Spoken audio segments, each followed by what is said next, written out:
Introducing PerfTracks, my latest jam and lesson video bundles. Available now at perfectodecastro.com/perftracks. Check it out.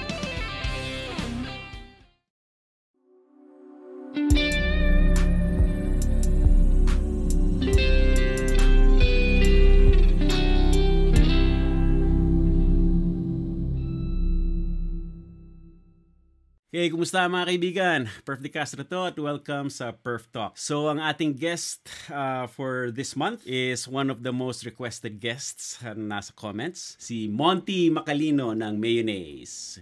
Monty, kumusta? Okay naman. Grabe naman sa most requested. Oo, no? Mula last year pa actually.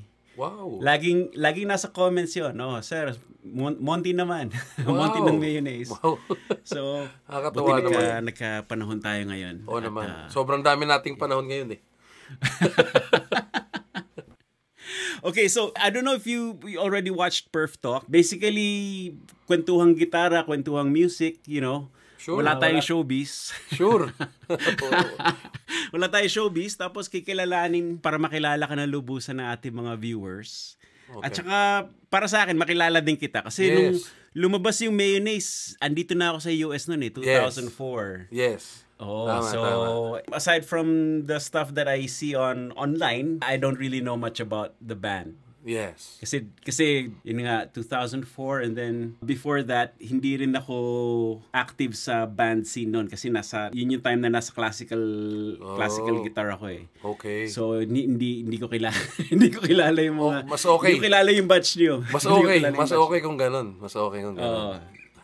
Okay, so simula tayo from the very beginning. Okay. So doon sa rig rundown mo, sabi mo nagsimula ka nung 94? Yeah, maganda yung gusto kong ikwento sa'yo kasi basically parang malit lang talaga ang mundo, lalo na sa industriya natin. Kasi when I started, with music in general, as a kid from the South, pag sinabi kong South dito sa Muntinlupa area, Las Piñas, ganyan.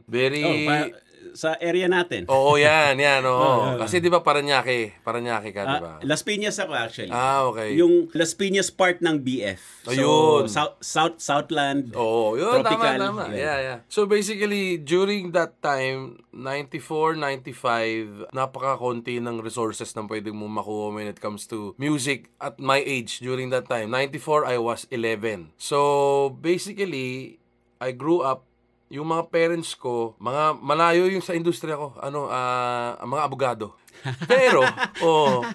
Pero, ang nakakatawa sa kanila, palaging may music sa bahay. Yung tatay ko, meron siyang lumang vinyl player, mga plaka. Tapos marami siyang koleksyon ng mga multiplex. Tama ba yun? Yung multiplex, yung panahon na yun, yung Vicor ABCD, yung mga ganon. Karaoke. Pag isang side, with vocals, pag pinan mo sa kabila, -1. Oh, exactly. Tapos yung mom ko naman, hindi naman siya pianista, pero may piano yung piano kami sa bahay namin. Tapos every morning ng Saturday or Sunday, kasi busy sila pag weekdays. Every morning ng Sabado at Linggo or weekend, ang alarm clock ko tumutugtog nanay ko ng kung ano man, kuwari, Let It Be, ganyan, o kaya mga Wooden Heart, yung mga ganun. Sa piano lang. Kumaga parang widow lang din, parang ganun. Pero may instrumento. May gitara nga na galing Cebu, yung pang turista lang ba? Yung mga nabibili sa kalsada. Linala ko.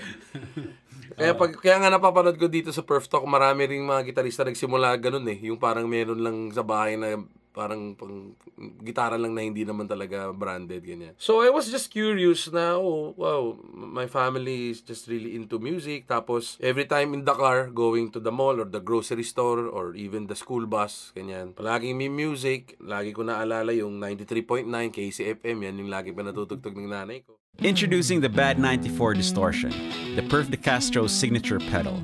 Now available to order from the following retailers: gcrockboard.com, guitarpusher.com, and from the official website, perfectodecastro.com. Links in the description. Tapos, one summer, actually, the summer of 94, going into school year of 94, yan yung pinaka-vital sa buhay ko, kumbaga. Diyan ako parang, okay. Kasi, prior to this, I was into sports, basketball, ganyan. Siyempre, as dito sa South, ganyan eh. Liga-liga. Yung ABC5, if naalala nyo sir, yung ABC5, sa umaga, after nung parang ABC5 is now logging in, parang gano'n, signing in, ganyan. They would always play mga videos ng Beatles. Ma-black and white pa. Tapos, napapanood ko yung Beatles na pre-66. Basta pre-Revolver era. Yung medyo Love Me Do, ganyan. Tapos, wala naman akong, I don't know any chords. I don't know anything. Basta kukunin ko yung gitara nandun sa bahay. Tapos, I was just, parang percussive lang. Chan, chan, chan, ganyan, ganyan. Love me do. Sasabayan ko lang.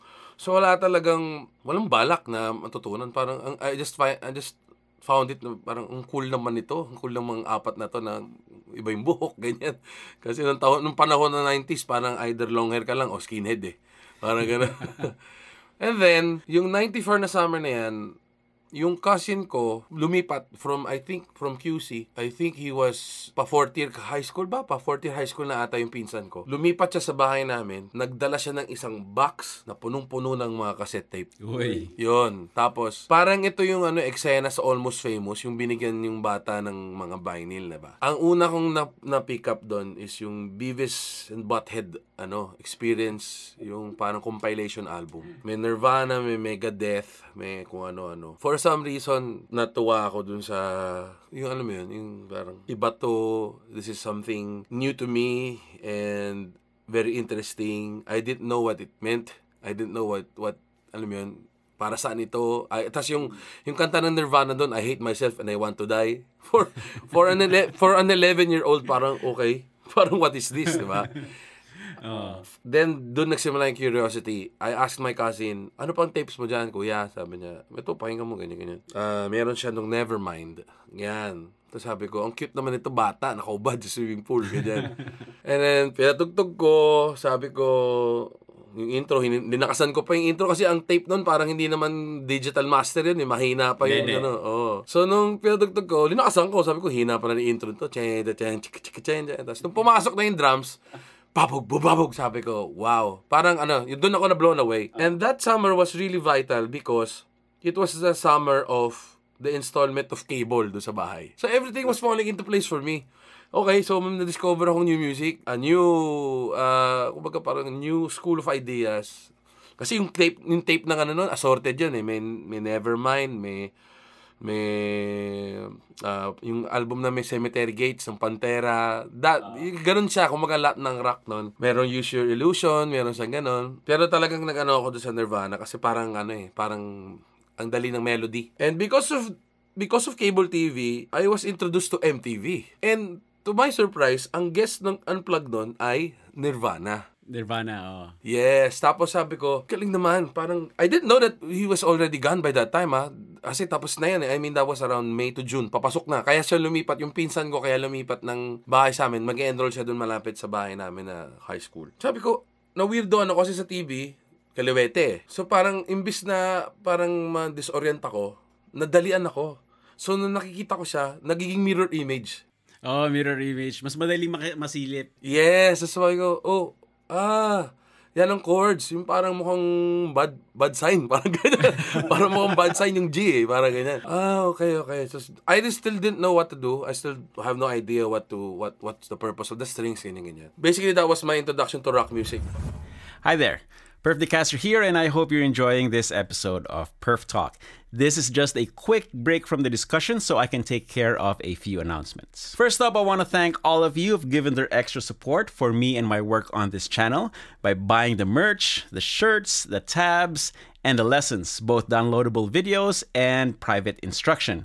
And of course, this also includes the brand new BAD 94 signature distortion pedal. Everything I get from these sales allows me to take care of the small team that helps me run this channel. Rest assured, we will keep doing our best to keep making videos and content for everybody to enjoy. And when you get your shirt, your merch, or your pedal, don't forget to send me a photo either through Facebook or Instagram so I can feature you in future videos as I have done with my friends right here. I also want to invite you to join my ever-growing list of Perftreons. By joining Perftreon, you get access to all the digital goods on my web store. All the tabs, MP3s, and video lessons, including Perf tracks, my new jam and lesson video bundles. You'll also get into the members area for exclusive perks like advanced viewing of my videos, my entire tab and backing track library, and also join in monthly scheduled Zoom meetings. And of course, your name will be included in the list of Perftreons featured in my videos. And as Perftreon grows, the perks will grow as well. As of this video, here is the current list of Perftreons. Thank you so much for your support. As always, all the relevant links are in the video description, so do drop by and check them out. Now let's get back to Perf Talk. Pagpasok ko ng high school, yung school year na yun, ng 94, grade 6, iyan na. Lahat na ng mga barkada ko may dalang gitara. From classical to steel string acoustic. Anong school to? Zobel. Ito na yung magandang storya ko. Ito na yung magandang storya ko. Bigla na lang, di ba, nanggaling ako dun sa mga Nirvana, ganyan-ganyan. So, basically, my parents were listening to top 40 material. Meron akong batchmate na classmate na merong parang nilalako niya sa amin ng mga eksena. Si John Joe. Classmate ko si John Joe Escueta. Okay. Tapos si John Joe Escueta, sabi niya, yung kuya ko may banda, pakinggan nyo, ganyan. Kuya niya si Mark. Yes. So, nilako niya sa amin yung first album nyo. And at the same time, sinasabi niya, siguro mga kwento rin ni na Jed, din ng Kuya Mark niya. Pakinggan niyo yung Eraserheads, ganyan, kasabay nila ito palagi, ganyan. Parang naging culminating activity yung parang after class, parang sharing ng mga tapes. Ako naman nagsabi, uy, Chong, pakinggan niyo Nirvana, na-discover ko to, ganyan. Tapos si John Joe din, sabi niya, bro, napakinggan mo ba Rage Against the Machine? Ito pinapakinggan din na kuya ngayon, ganyan. So, yun. And then, nung nag-start na yung banda ng mga, yung kayo, nung generation nyo, sobrang, yun na. Alam mo yun, parang merong counterpart yung sa foreign na, may grunge era, merong rap metal during that time. Basta, that whole rock era of 94, 95, sumabay sumabay sa Pinas. Parang explosion yun eh. Exactly. Tapos ang dali para sa akin, that time walang YouTube, di ba? Pero ang dali kasi bukas ka TV, may MTV, tapos pinatutugtog predominantly rock. Pag makinig ako sa bahay, yung mga tape ko, yan, banda na. Tapos pagpunta pa ako sa school, ang pinag-uusapan doon, banda. Tumugtog pa yung Hungry Young Poets. Nung bagong-bago pa lang sila. I think, later that school year, hindi ko maalala. That was my first concert na napanood. Hindi na ako nakatiis. Sabi ko dun sa classmate ko, si Bernard Paco, yun yung pangalan niya. Sabi niya, kasi may gitara siya, ako si classical na Yamaha. Tapos sabi ko, pare, turuan mo nga ako. Parang gusto ko, kasi may gitara sa bahay, turuan mo nga ako. Sabi niya, naku, mahirap magturo. Mahirap magturo. Kailangan teacher talaga or gets mo, mag-enroll ka sa Yamaha, yung mga ganyan, yung Kasa Musika, mga ganon. Ang sabi ko sa kanya, pahiram na lang ng acoustic mo, kung okay lang. Kasi meron siyang bullet strat pa ata nun, hindi ko alam kung maalala ko anong strat niya, basta may strat siya. Sabi niya, sige, hiramin mo muna. Pinahiram niya sa akin over the summer. Yun nga, yung summer ng 94, summer na nung kumaga pa 95 na to. Di ko alam, pero paano ako nag-end up, pero doon sa kanto ng sakayan ng tricycle, may bentahan ng song hits eh. Lagi yun. Mismo, di ba? Doon sa kung familiar kayo, boss, doon sa kanto ng Almanza, BF Almanza. May kanto doon ng tricycle, tas may bentahan ng song hits. Bumili ako 3 kasi iba-iba cover. May isa cover Nirvana, isa cover kayo, isa cover For Non-Blondes, yung mga ganun ba. I got that song hits, and then I was just reading, nakikita ko doon chords, ganyan. Yun yung first yun yung first introduction ko. Oh, chords. Okay, I thought it was just like the violin na parang ganyan. Kinulit yung si Bernard na turo mo, paano? May song hits na ako, paano? Sabi niya, ito, aralin mo, C. Mga open chords mo na, G, D. Yung sa kanta ng intro voice, D, A, G, A lang yan. Ganyan. Yeah. Kasi yun yung time na yun eh. Yeah. Okay, so yun na. Pero yung paano ko ba explain? Yung idea na gusto ko matuto kumapa, kasi 'di ba, pagka song hits, 'di ba, may chords ka. Hindi naman lalagay sa song hits na E-flat tuning, pero hindi mo pa rin maintindihan 'yun pag bata ka eh. So, nagsimula yung gusto kong kumapa nung nanonood lang ako ng MTV. So, napanood ko at ang unplug ata ng Cranberries. Tapos may kanta sila na Ode to My Family. Parang gano'n. May chord sila doon na B minor at F sharp. sabi ko, wow, advanced na to Hindi ko na to kaya kasi kaya ko lang mga open chords, family chords, ganyan. Pero that summer, yung from 94 going to 95, going to school year 95, yun lang ginawa ko the whole summer. Aral lang ng chords lang. Na-figure out ko kahit paano parang technically, it is limitless when it comes to possibilities, but it is contained because of the number of notes, the number of chords, diba? C, D, E, F, G, A, B, C. Yun lang rin yun eh. Flat, baba, sharp, taas. So sabi ko, okay, sige, aral. Buong summer yun lang. Tapos ang pinaka-ensayo ko, nanonood ako sa TV, sasabayan ko, acoustic guitar. Yun lang, yun, doon nagsimula yun. Doon nagsimula yun. Parang gusto ko lang matutong mag-gitara. Nice.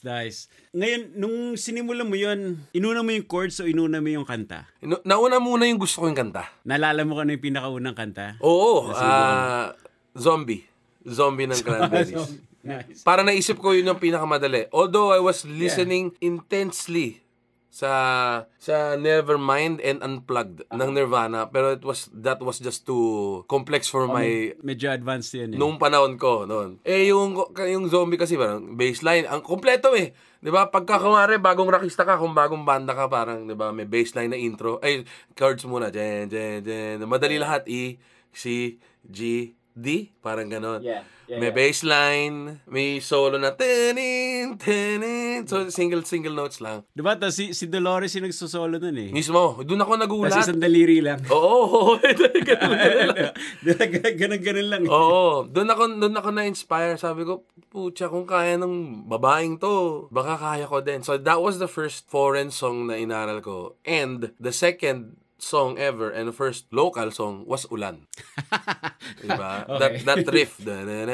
Kasi si John Joe seryoso, naglako talaga yan ng mga CD ng unang album. Lahat kami, pare, bili kayo. Punta kami Radio City, bili kami. So that was the two songs na parang yun yung, alam mo yung pag sa kantin, pare, kaya ko na to, buo ko na to. At yung pinaka-pinractice ko talaga yung Ode to My Family dahil sa mga bar chords. It just happened eh. Hindi ko rin maalala kung paano ako, bigla na lang nangyari. Nag-evolve siguro hawak mo ng fretboard or ng gitara, nasanay yung daliri mo na how to put the right pressure on the bar chord. Parang ganun. Yes. So that was the first song.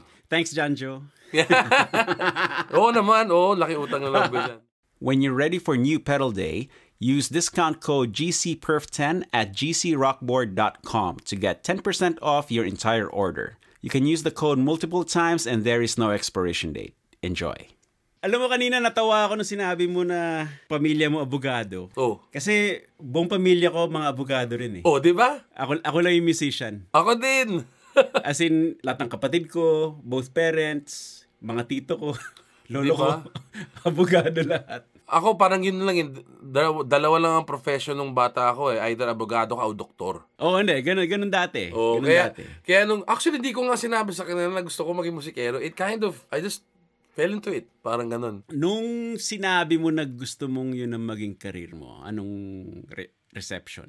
Wala akong naramdaman na kahit anong parang ayaw nila or ang ano lang nila, parang lagi lang nilang sinasabi sa akin. Hanggang ngayon, hanggang sa tumanda ako na kahit ano pang gawin mo, basta just be the best kung ano man yan. Basically, kasi nga, parang especially my mom, she has an open mind. Hindi siya parang yung the usual na parang, you have to finish your college and then you have to get a degree and then you have to be ganyan in order to be successful.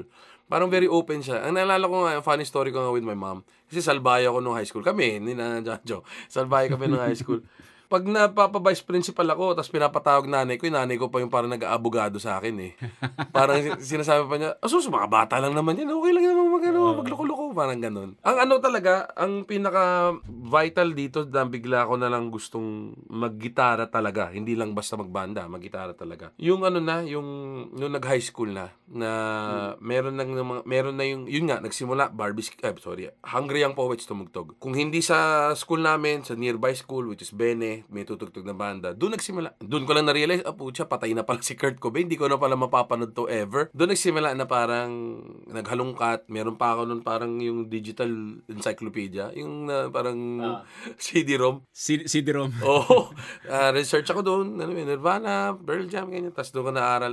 Okay, there's a... Parang kasi ako eh. Ang ugali ko kasi pag meron akong nakaadikan, parang todo research. Yeah, nerd out. Oo. Pero to a certain point, pag na-achieve ko na yung gusto ko, parang hindi na ako into the intricacies. Yeah. Later on, madidiscuss ko yan. Yung pumaga, nung nalaman ko na, si Kurt pala, ito pala pedals niya, ito pala gitara niya. Parang dun, yun. Parang, okay, so, ganito, ganyan. And ang nakita ko sa kanya, parang, nung tumanda, doon ko lang na-realize na parang, sablay pala mga ginagawa nito. Parang gano'n, lalo na pag live. Pero during that time, I was just really blown away. I was just blown away how explosive this person as a musician. Tapos dun na nagsimula yung kakapana akong kanta. Sige, marunong na ako ng chords. Kapahin ko na yung buong Nevermind, kinapa ako yun. Tapos, alam mo yung ensayo na sasabayan mo, meron kang boombox, pasok mo lang dun yung gitara mo. Tapos, feeling mo, ikaw yung ikaw yung second guitarist na doon sa banda. Parang. If you're enjoying this video, please give it a thumbs up like, hit that subscribe button, and ring that bell. Tapos naging trivial yung marami ng mga local bands na tumutugtog sa school, kailangan may front act. Yun. Kinapalan ko na yung mukha ko. Oo. Kinapalan ko na yung mukha ko. Sabi ko, wala kasi masyadong rockista sa batch namin eh. Alam ni Janjo yan eh. Mga mahilig sa mga harana-harana kasi yung mga gusto ng mga yun. So ako, sabi ko, sige game. Sabi ko, kailangan ng front act sa isang, freestyle pa nga ata yun eh. Sabi ko, game, tugtog kami. Tapos, 3-piece lang din kami. Sobrang Nirvana peg. 3-piece lang kami. Tapos, mga kabatch mo yun? Oo, batchmates ko. Yun. Ano pangalan ng band nyo? Eto magandang kwento doon. Mayonnaise na. Okay. Mayonnaise na. Parang hindi ko iniisip yun eh, yung anong pangalan namin. Basta gusto ko lang tumugtog. Ganon ako hayok yung term. Ako, Bernard Paco, siya nag-bass. Ako, gitara. Tapos isang kaibigan, si Steve De Guzman, sa drums. Rehearse kami. Sabi ko, tugtugin natin. Tugtog tayo, basic lang. Big Me. Foo Fighters, Big Me. Di ba? Madali lang yan. Sige, kailangan sa pangkantay. Parang hindi ko masyado inisip. Ang inisip ko lang yung tono ng kanta. Sabi ko, sige, tugtugin natin Oasis, Champagne Supernova. Nakalimutan ko, may guitar solo pala na mahaba yun. So, basta alam mo yun, just on a whim, walang isip-isip. We just rehearsed yung garage band. Kumaga, how we do it back in the day na punta ka sa garahe ng bahay niyo o kaya punta ka sa isang space. Kung may gamit ka, swerte mo. Kung wala, rerenta ka, hanap ka ng studio. Jamming lang, yun. So, yun. Tugtog kami. Wala kaming pangalan. Tapos sa backpack ko, meron akong 2 cassette na dala. Meron akong mixtape na lang. Yung dati, yung parang Sony 60 minutes. May mixtape ako. I was just browsing through tapes. I was just browsing to song titles. Nakita ko 2 song titles. Purple Haze by Jimi Hendrix. Tapos merong Mayonnaise by Smashing Pumpkins. Tapos sabi ko, pag Purple Haze, kasi pangalan namin, baka isipin nila rock and roll kami. Or psychedelic rock. Ganyan. At least pag Mayonnaise, naisip ko baka pwedeng isipin na nakakatawa kasi malaking tao ako. Parang ganun. Yun na. So sabi ko, sige, Mayonnaise na lang. So it kind of stuck with me ever since. So that was 1994, 95. Yung unang gig namin. Unang gig ko. 95. Ang galing Yeah. So, and then, tapos dinala nyo na yung pangalan ng band yan ever since. Ang nangyayari, di ba, yun, 3-piece kami, tugtog kami, tapos nauso na nga yung mga love song, mga variety, yung mga Do You Believe in Me, ganyan. Nagpalit na kami pangalan, tapos may mga pumasok na, may keyboardista na, may babaeng vokalista na. So, parang ako, nabibitin ako dito Parang hindi ko gusto yung ginagawa ko. I was just doing it because it was basically with your classmates, with your batchmates. So I was doing it, but we changed our name, ganyan. But back home, back in my village, meron akong yung pinsan ko na, yun nga, tapos yung mga kapitbahay, nagja-jam-jam kami. Tapos pangalan pa rin namin nun, Mayonnaise. Kumbaga, it was sort of like a solo project or a side thing na, basta pag ako nagka-project, pangalan Mayonnaise. Pag ganun. Okay. Yung banda ko sa school, for camaraderie yun. So, doon nagsimula yung banda talaga. Yung sa'yo, Mayonnaise yun. Oo. Kumbaga, ito basta tutugtog ako ng gusto ko tugtugin. Hindi yung parang, kasi gusto to ng batch Parang ganun. May ganun kasi dati parang, gusto ng batch tugtugin nyo sa ball or sa prom, ganto, ganyan. Parang, yung said, hey, mga ganun. Sabi ko, sige, sa inyo na yan sa inyo na, hindi ako kakanta yan. Tapos, after that, high school prom or whatever ball, I would go back to my house, call up my friends, actually call yung landline, tara, jamming tayo dito. Kasi yung nga, supportive nga yung magulang ko. Meron kami mga class A na mga gamit. Meron kami mga rocker, yung mga ganun yung mga gitara namin. Rocker by Slammer. Yeah. So, yun yung naging ano. It was a fun high school life for me kasi naging, parang explosion ng mga banda. Tapos, sa beginning, ikaw na rin yung kumakanta. No. Nung unang gig, oo, kasi walang ibang nakakanta. 3 lang kami. But nung pumasok na yung variety show band na kami, syempre iba na yung kumakanta. Sa bahay, yung house band, kumaga, garage band ko, yung bahista namin yung kumakanta. Si Martin Rebong. Siya yung kumakanta. Kasi ang dream position ko or role is yung gitarista lang na bumabackup, yung mga ganon. Yun yung Noel Gallagher yung peg ko, parang ganun. Sabi ko, ikaw na kumanta, di ba ako bagay na vocalista. Laki kong tao, nakaka-distract. Yung pagiging vocalist, nangyari na lang yan out of necessity. And then nag-start na mag-build ng connections through that. Kasi syempre sa South kami, ang pinakamalayo lang na namin natugtugan noon, Paranaque, sa may Ilos. Sabi ko, sige, okay lang. San daw gig? Freedom Bar daw. Ha? Ang layo nun pati po doon. Ano, oras? Nag-commute kami. Tricycle, tas jeep. Introducing PerfTracks, my latest jam and lesson video bundles. Available now at perfectodecastro.com/perftracks. Check it out.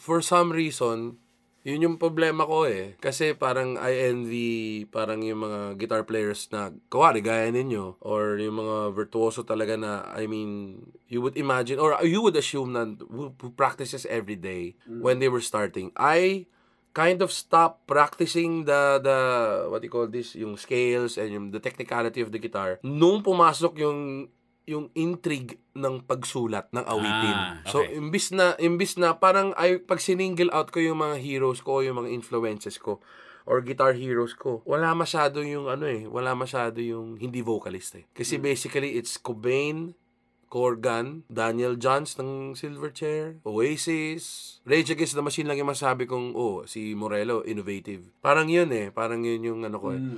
Yung imbis na inaral ko yung iba-ibang mga skala, nag-aral ako. Hindi naman aral, pero parang nanggagaya ba? Kuwari, verse. Yung naging focus mo, yun. Songwriting, oo. Songwriting. Kasi parang ko nun parang siguro nung panahon na, hindi ko lang maamin sa sarili ko, pero parang emotional pala ako. Parang gano'n.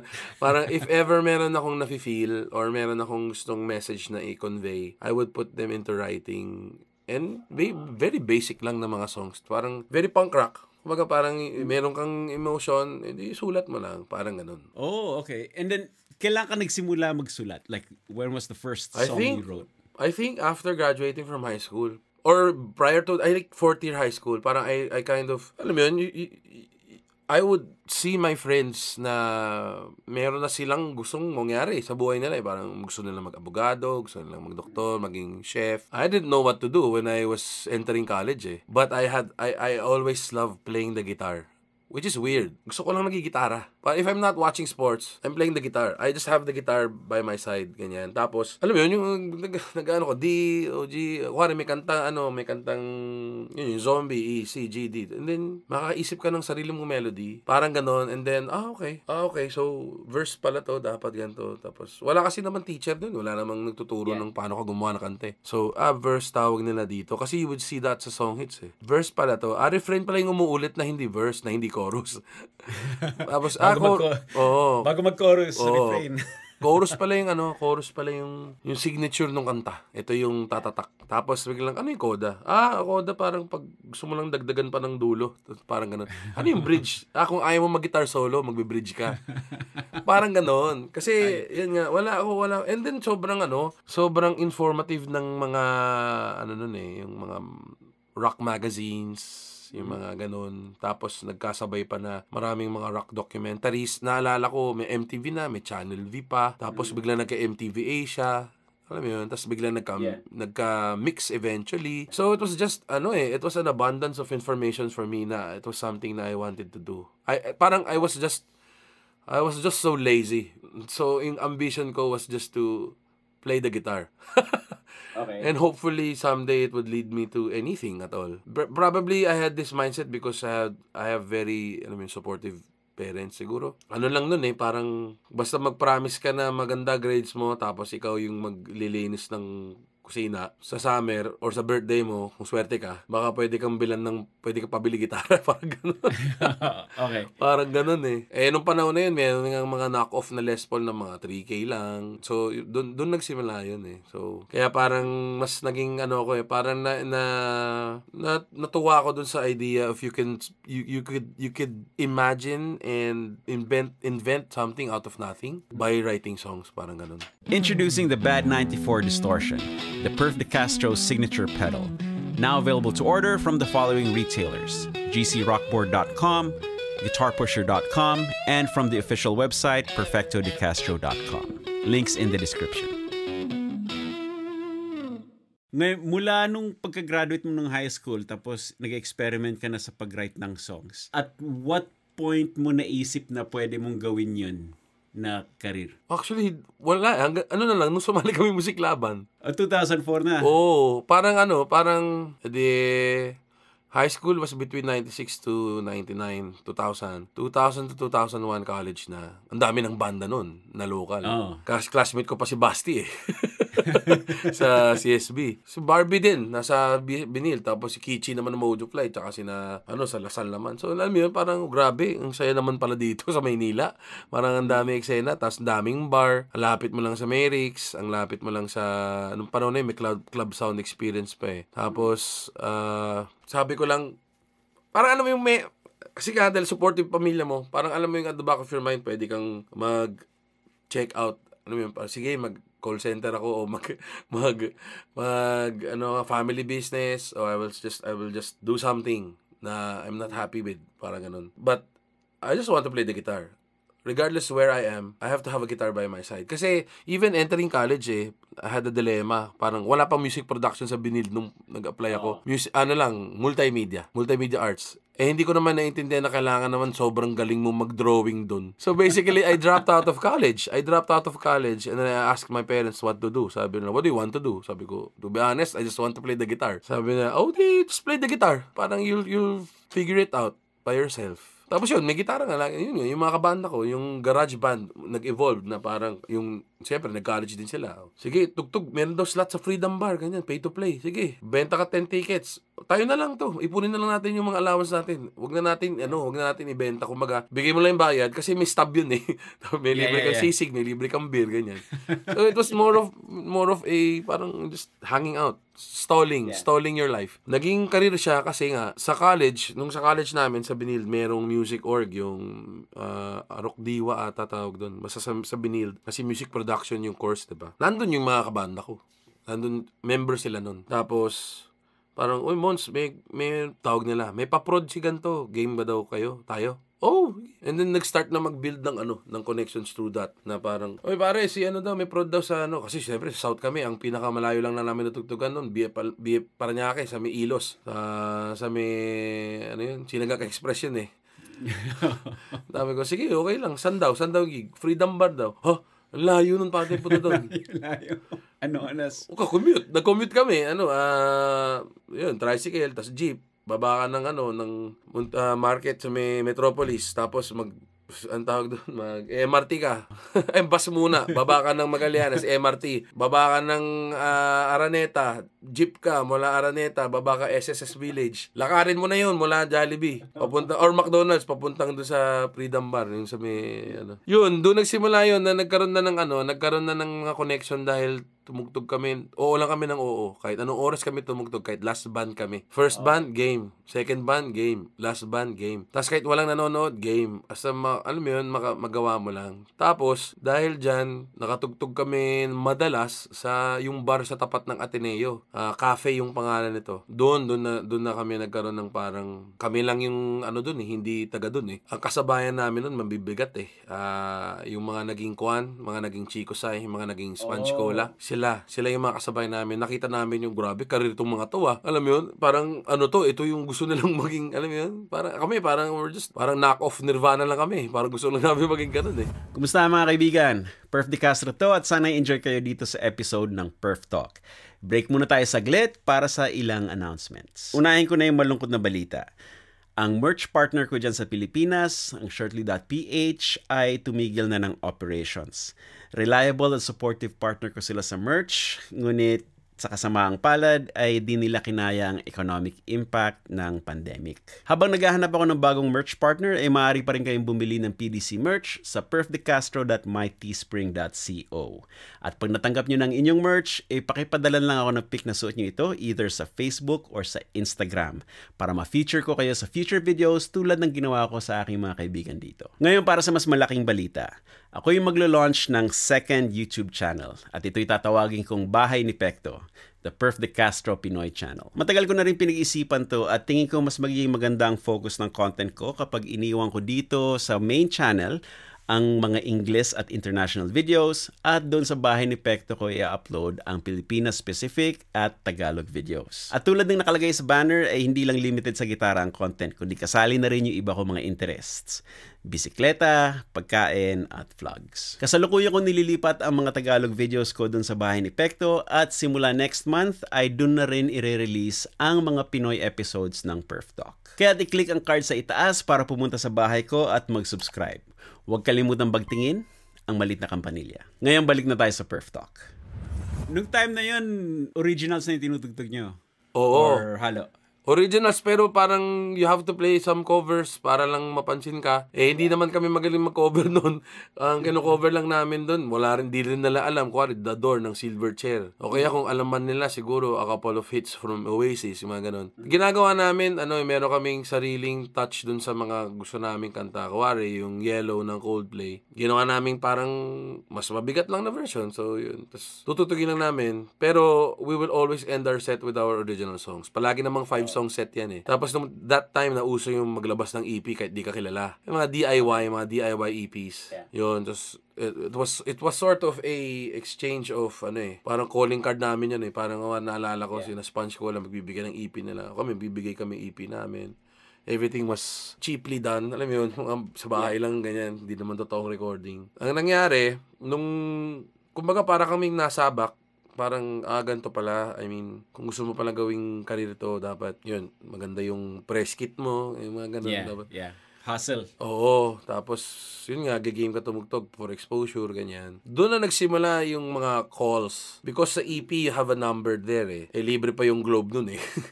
Wala pang bayad nun, mga 2002. Oo. Kung meron man, piso lang, parang ganyan. Yun na, doon na nagtatawagan na. Yung, I remember we played Axe Battle of the Bands noong 2002.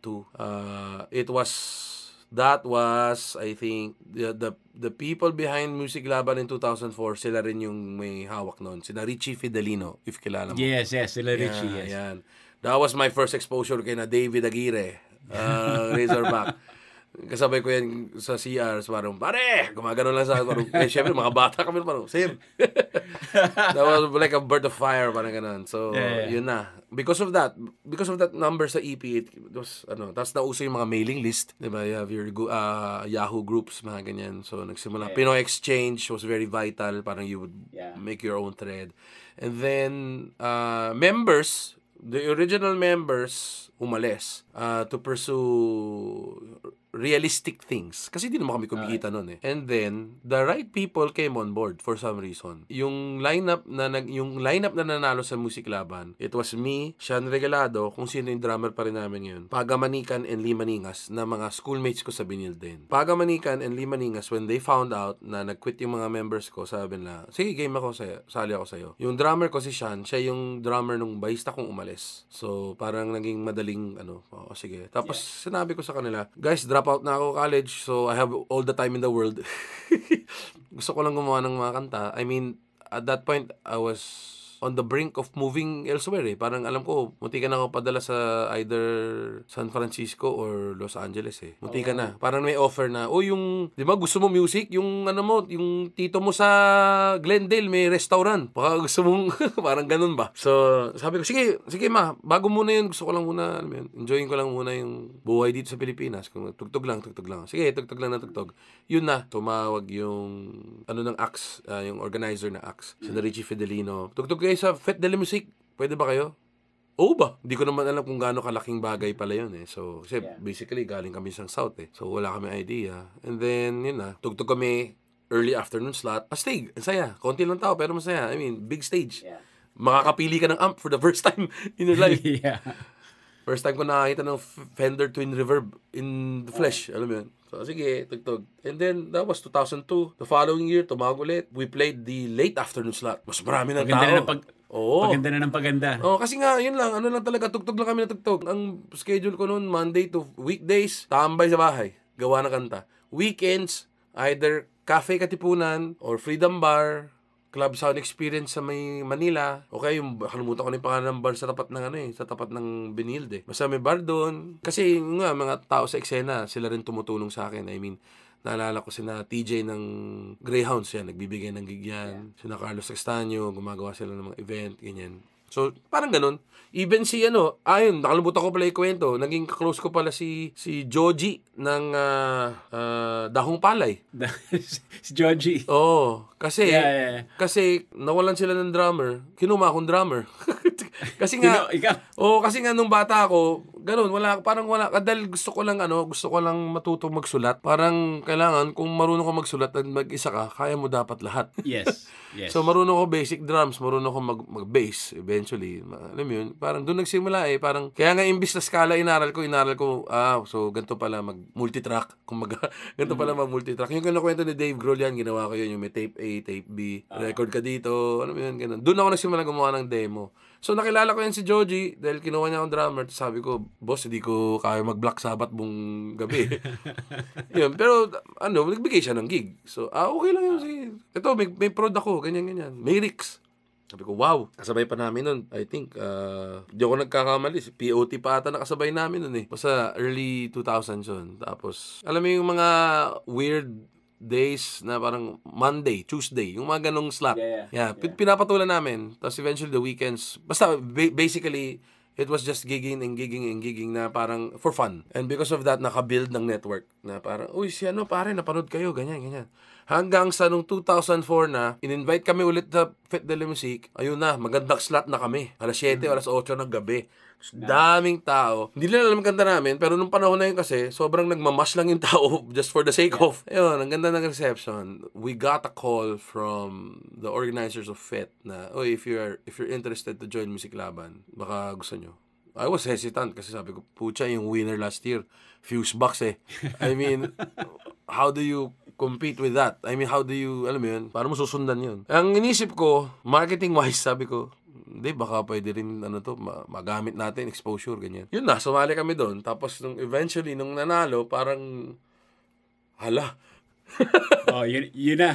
Hala. Parang, paano ko sasabihin sa nanay ko to? Parang gano'n. Kasi they didn't even, hindi nila alam na sumali kami doon. Narinig na lang sa radyo. Tapos ano sabi? Sabi, ano ba na? News? Ano na panalunan nyo? Sabi ko, pera daw. Tapos maka-record daw ng album. Sabi ko, talaga? Galingan mo Ganun lang yun Ganun lang yung earmarks ko. Yun, doon sa pera na panalunan ko, doon ako bumili ng parang pinaka-una kong masasabing totoong gitara. Bumili ako ng Squier na tele. Yun yung binili ko. Tapos, nag-invest na ako doon sa mga effects na gusto ko. When you're ready for New Pedal Day, use discount code GCPerf10 at gcrockboard.com to get 10% off your entire order. You can use the code multiple times and there is no expiration date. Enjoy. And then, at what point ka gumawa ng sariling studio setup mo? Nung nanalo, after nanalo, record kami agad sa Wombworks ng first album namin. And then, when you start a band from scratch, you will never realize about the business aspect It will just hit you head on. Okay, dito na. May what is this? Royalties, ganyan.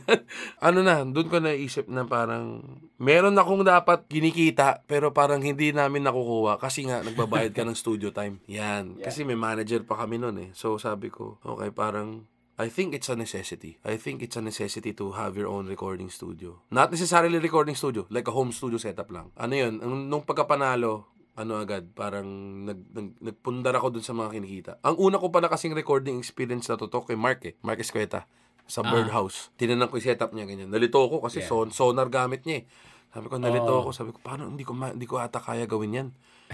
Parang hindi ko kaya gawin na hindi totoo. Alam mo yung pinipindot. So, ang binili ko yung mga Korg na multitrack. Yung Korg na, yung parang na siya. Isang mixer na siya na may record. Parang 4-track na mas maganda. So, yun lang binili ko. Bumili ako ng mga, yung sariling hinang na kable, XLR. So, audiophile dati pwede yun, papahinang ka lang. Yeah, papahinang mo lang. Oo, tapos... Himang Bert. Oo, Himang Bert! Mismo. Himang Bert. Tapos, mga peking sure. Di ko nga alam na peke nung binili ko eh. Mga peking sure mics, bumili ako. Yun na, nagsulat na ako ng demo. Nag-evolve mula doon. Nagsimula na parang pang sarili lang, sa bahay lang. Doon ko naisip na, doon ako nagsabi sa magulang ko na, ko na ata to career ko na ata to, yung music. Sabi niya, paano ka magiging legitimate?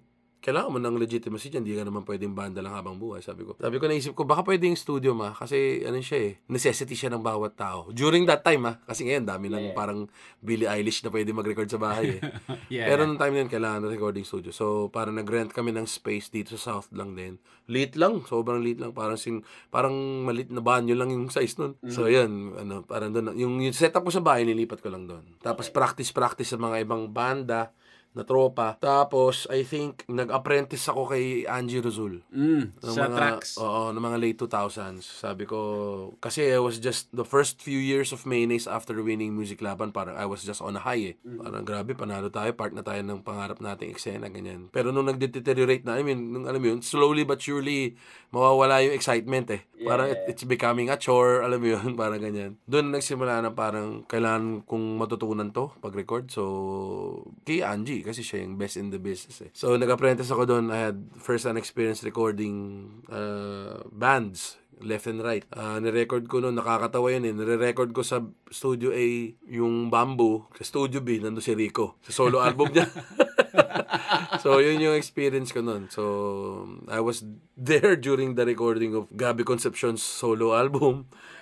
Doon ako, na-train ako, hindi naman na-train, pero nakita ko mag-vocal coach si Moy ng The Company. So, ano yun, ang ganda, first-hand experience. First time ako nakapag-record ng recording na software na. Tapos, sobrang complicated nung board doon, yung Soundcraft doon, hindi ko naiintindihan paano yung patching ni Angie. Meron akong yellow paper doon na nandun lahat ng patch Mano-mano, pagdating ko doon, araw-araw, isa-isahin mo.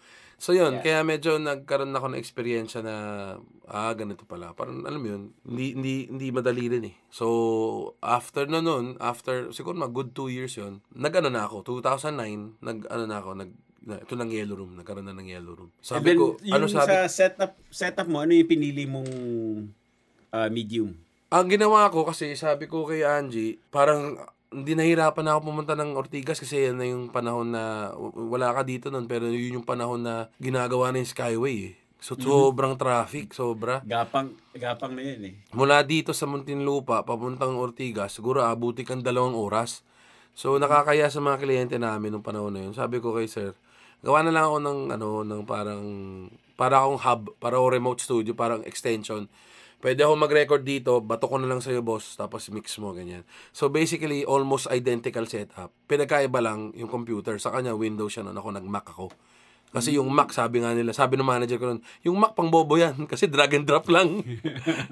Sige, bobo ko Sige, ganyan. So, ang setup ko nun, may iMac ako na lumang-luma na, mga 2009, 2010. Tapos, Cubase, kasi naka-Nuendo si Angie. Nuendo Cubase gamit niya. Yun rin yung, sunwerte din lang ako. Kasi mula tape, di ba tape dati? Mula tape, naglipat na si Angie ng computer recording.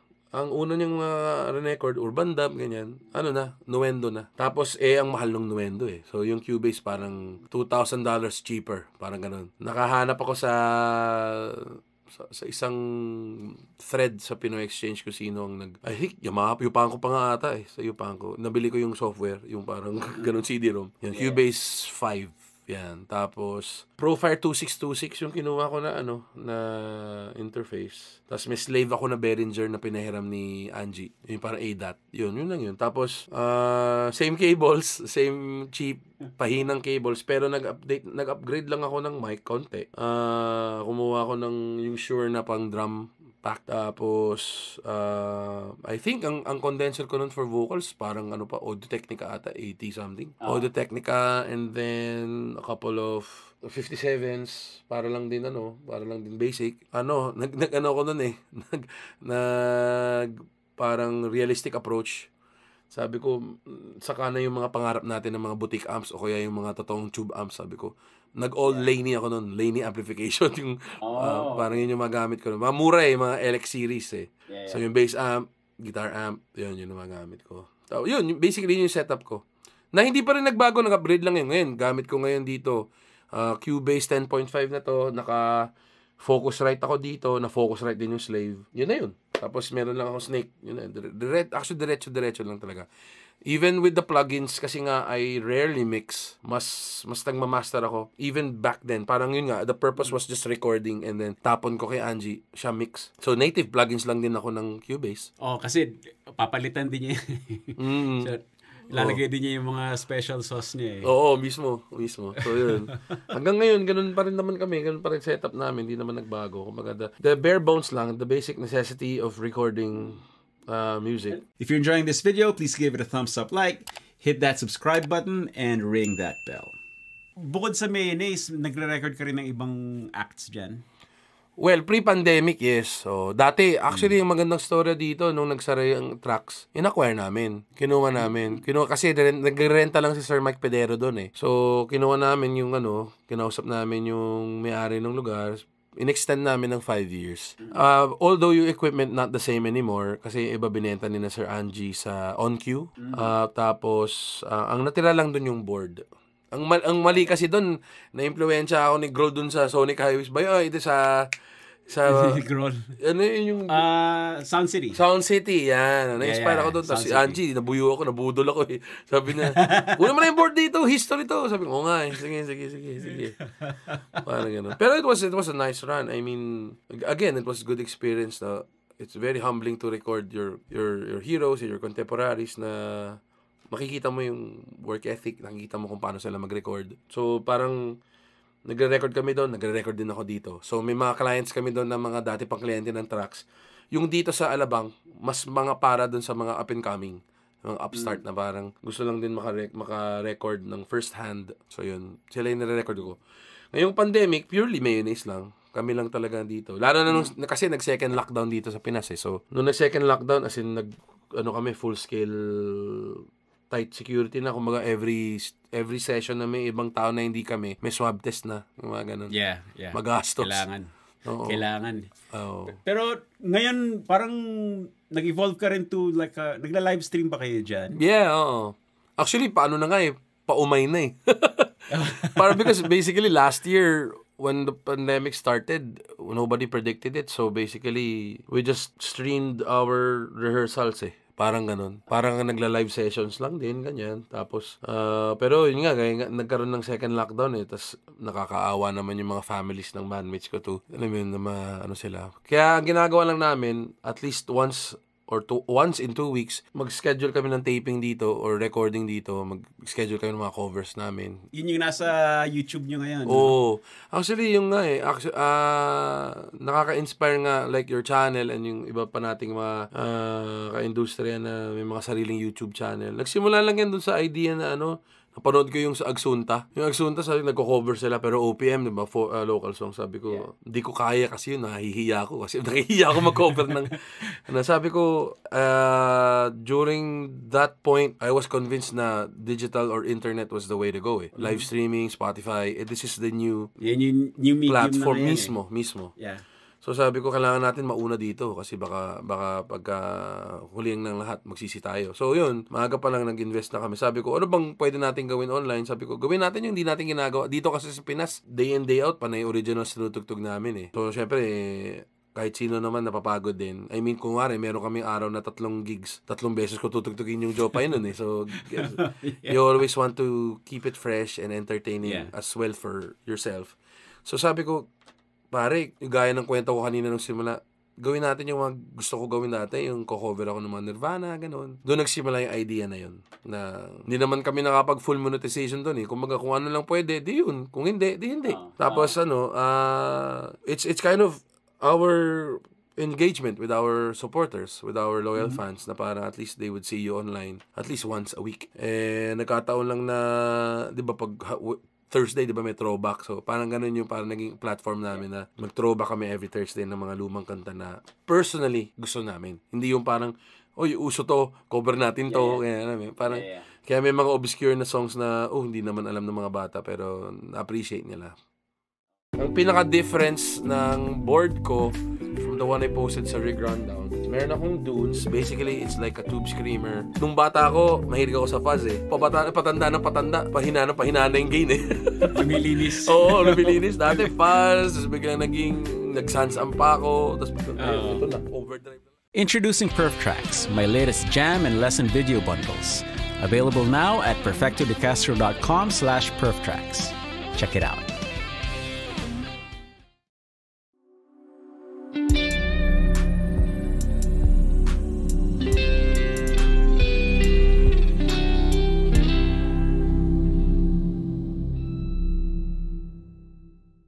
Okay. So, yan. Punta tayo sa gear. Squire na tele yung unang tunay na gitara. Ano yung unang gitara? May dalawa akong knock-off na SG tsaka knock-off na Les Paul. Tsaka meron pala akong nakalimutan ko lang sabihin, meron pala akong Ibanez na parang di ko maalala kung anong model yon. Basta yung may Floyd Rose pa yun eh. Nasa batchmate ko, na yun ang ginagamit ko. Piniram lang niya. Purple siya eh, nakalimutan ko.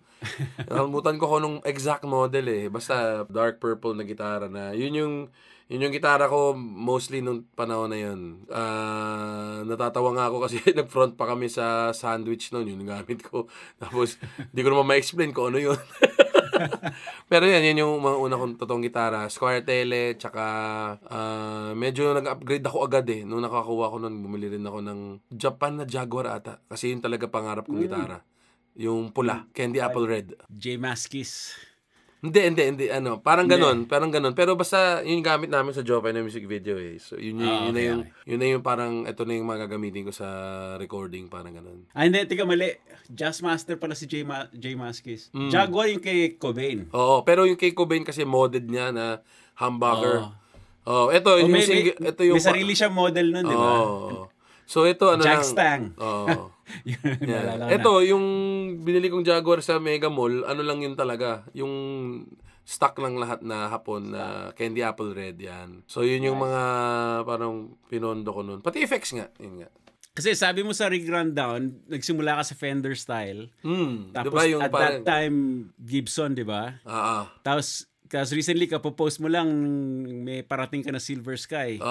Gaya ng kwento ko kanina, nagsimula ako sa Fender guitars, or nagsimula ako sa mga knock-off, diba? Pero yung mga totoong gitara, yun, yung Squire na Tele, Fender Jaguar na hapon, nagkaroon ako ng mga, kinumpleto ko yung Cobain.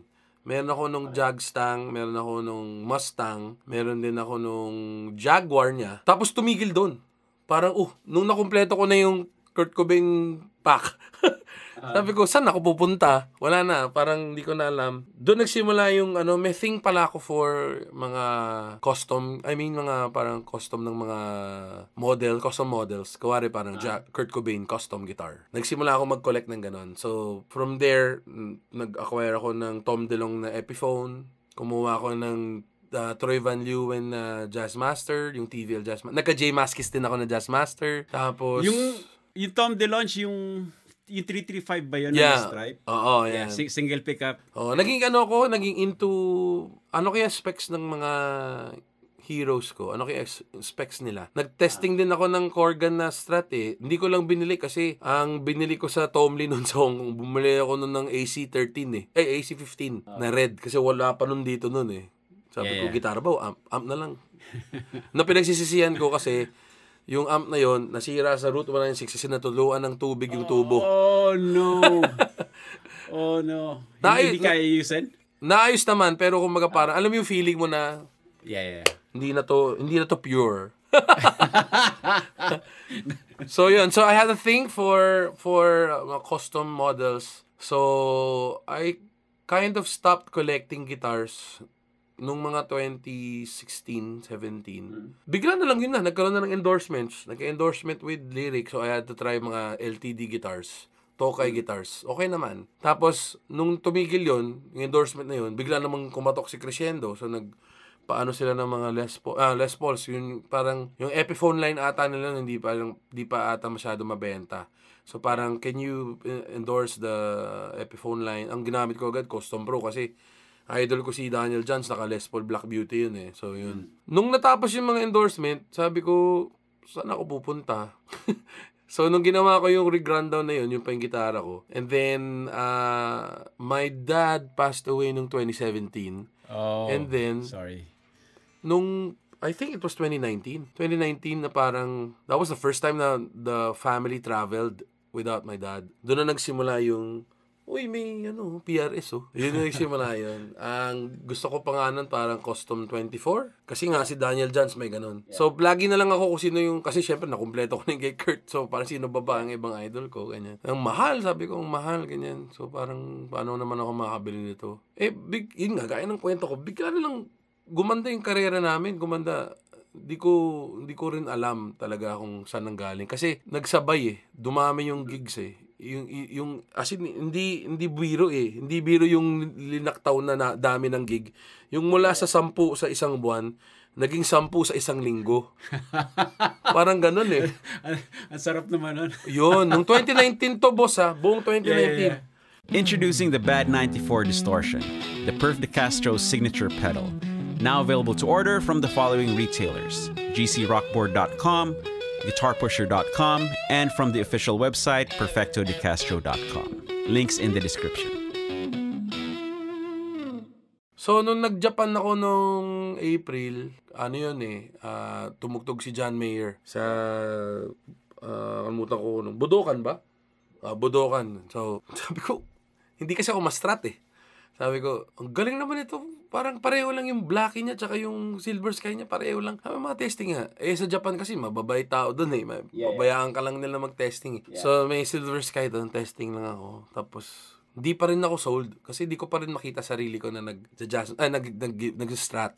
Never ako nag-strat The only strat na na-acquire ko were a couple of yung mga square na minod ko lang. Yung mga ginawa ko lang na all black. Pati yung pickguard black. Yung ganun lang. Yeah. Tapos eventually, bibentayin mo lang din. Alam mo yun? So, hindi talaga ako nagkaroon ng strat na parang ito naging main guitar ko. So, parang iffy pa din ako. And then, nagkataon lang, yung guy na nagbebenta sa akin, sabi niya, I have a couple of other PRS private stock in the back. Ganyan. Sabi ko, baka mahal naman yan. Sabi ko. Tapos, tinignan ko. Tapos, may isa akong napansin. Actually, nakita ng girlfriend ko. Nakita niya, may silver na 594 na sabi niya, hindi yun yung papakita niya. Sabi niya, oh, you like this? Sabi niya yung lalaki. Kasi parang, niya yun? Parang, isa siya sa Ishibashi, if familiar ka, sa Shibuya. Yeah, Ishibashi, yeah. Pinapunta siya sa Maryland, kung saan yung factory ng PRS. Yun yung model niya, parang specs niya. Oh. Tapos specs niya, tapos naging store, pwedeng ibenta sa store ng Shibuya na Ishibashi. Yeah. Parang exclusive, store exclusive. Sabi ko. Tinesting ko. During that time, if you remember, di ba, naka Les Paul ako. 594 is basically a Les Paul na naka-PRS body Sabi ko, I think this is the one. So, kinuha ko. Siya. Most part of the first half of 2019 yung nagamit ko. And then, nag-gig kami sa Taiwan. Hindi naman gig, parang parang mag-shoot kasi kami dapat ng music video nun This was pre-pandemic. So, syempre, dahil nga maraming gigs, syempre, kumikita na. Tapos parang, okay, nagkakaroon na ng grandioso ng mga plano. Diba? Kasi, diba, everybody, 2020 is upon us. Alam mo yun, we're gonna party like it's 2020. Yeah. So, nung sa Taiwan, the same color, tungsten na Silver Sky na tinesting ko sa Ishibashi, Shibuya. Nandun din. Sabi ko, wala akong balak bumili ng gitara. Sabi ko, nandun din. Tapos sabi ko, testingin ko nga. For some reason, that guitar sounded different and felt different. Yun nga feeling ko ganun talaga ata pag gitarista Minsan, nagsasalita sa'yo yung gitara na, sa'yo to sa'yo to. Biglang binanatan ako na, that guitar is on sale. Usually, let's say, kunwari, the retail is this amount, you'll get it for 30% less. So, I didn't pass up on that opportunity. Kasi naisip ko investment eh. Magic words. Tsaka naisip ko din, if you're gonna buy premium guitars, it's an investment. You can, eventually you can sell them when the time comes na you need to, to sell them. Yeah. So, kasi ibang tao kasi, di ba, parang dati ganun ako mag-isip, parang ang mahal. Yung lang, yung itong budget lang. $1,000 is too much. Diba? $1,000 na worth na gitara is too much. So, let's settle for kung ano yung But sometimes, when you get to experience premium guitars, you feel it eh. Tapos na-realize mo, you get to realize na there is a market for this. And eventually, if you have the capacity to purchase one, and then when the time comes na kailangan mong pera, you can always sell this guitar or sell this investment. So, parang ganun. Sabi ko sa girlfriend ko, sige, bilhin ko na rin. Laki ng minura eh. So, yun. Tapos, nag-end up, yun yung parang naging main guitar ko for the rest of the year. Hanggang ngayon. So, yun. Ito, actually nandito. Nice. Ito, yung tungsten na Silver Sky. Yan. Nice. Yan. Hindi ka nanibago sa fretboard niyan kasi vintage ring radius niyan eh. Yun nga, kasi hindi naman ako ma-strat. So, I have no point of reference. Okay. Kasi yung Les Paul, it's a Les Paul. So, kumbaga parang nadadalian ako tugtugin yan eh. Hindi nga ako, yun nga, gaya sabi ko na, hindi ako mag-geek, hindi ako maano sa mga radius, hindi ako maano sa, yung custom 24, kaya lang pala 24 yun kasi 24 frets. Yung custom 22, kaya pala 22 frets. Parang, you have to read talaga. I don't read, I just pick it up, I play it, parang ganon. So, for some reason, ito, ilang beses sa muntikang ibenta, pero hindi ko binitawan eh. Kung saan na rin nakapunta to. So, yun. Kaya yan. Hindi. Pag nakahanap ka ng gitara na yung at home ka, yung talagang something that speaks to you, as much as possible talaga hawakan mo yun eh. Kasi, Tsaka ang gusto ko dito, makapal siya for a Strat eh. I mean, for the sound. I mean, nakatesting na ako ng mga ibang Strat. Ang pinakareklamo ko, pagdating na ng bridge pickup, parang masyadong matining eh. Pero ito parang probably settings din sa amp, it's importante din yun, settings mo sa overdrive mo, importante din yun. Pero basta ito parang paghawak mo pa lang, alam mong hindi ka bibiguin. Alam mo yun? May gitara kasi na paggamit mo sa stage or sa studio, parang mapuputol to mamaya. Parang ganun. Parang ganun. Ito, parang recording wise, live wise, wala, sulit eh. Hindi ka kampante, parang may mga gitara na gano'n eh, temperamental, parang, mabait ka ba today or salbahe ka today? Totoo. Di ba? Minsan gusto mo na lang yung reliable, yung ganyan, yung hindi ka bibiguin. Pero don't get me wrong, kumbaga parang bumili din ako nung LG na Alab eh. Na-appreciate ko din yun, nagandahan din ako dun sa playability nun eh.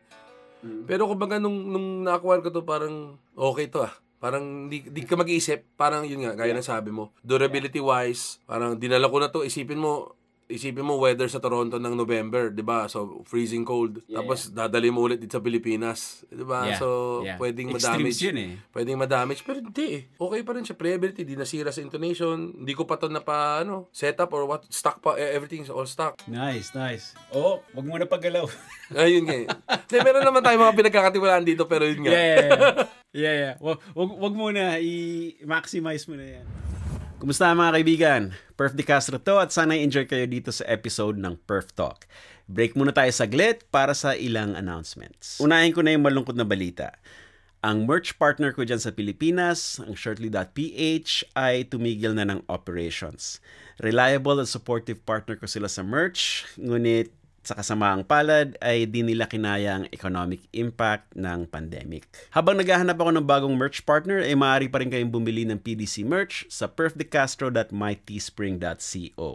At pag natanggap nyo ng inyong merch, pakipadalan lang ako ng pic na suot nyo ito either sa Facebook or sa Instagram para ma-feature ko kayo sa future videos tulad ng ginawa ko sa aking mga kaibigan dito. Ngayon, para sa mas malaking balita, ako yung maglo-launch ng second YouTube channel at ito'y tatawagin kong Bahay ni Pekto, the Perf De Castro Pinoy channel. Matagal ko na rin pinag-isipan to at tingin ko mas magiging maganda ang focus ng content ko kapag iniwan ko dito sa main channel ang mga English at international videos at doon sa Bahay ni Pekto ko i-upload ang Pilipinas-specific at Tagalog videos. At tulad ng nakalagay sa banner ay hindi lang limited sa gitara ang content kundi kasali na rin yung iba ko mga interests.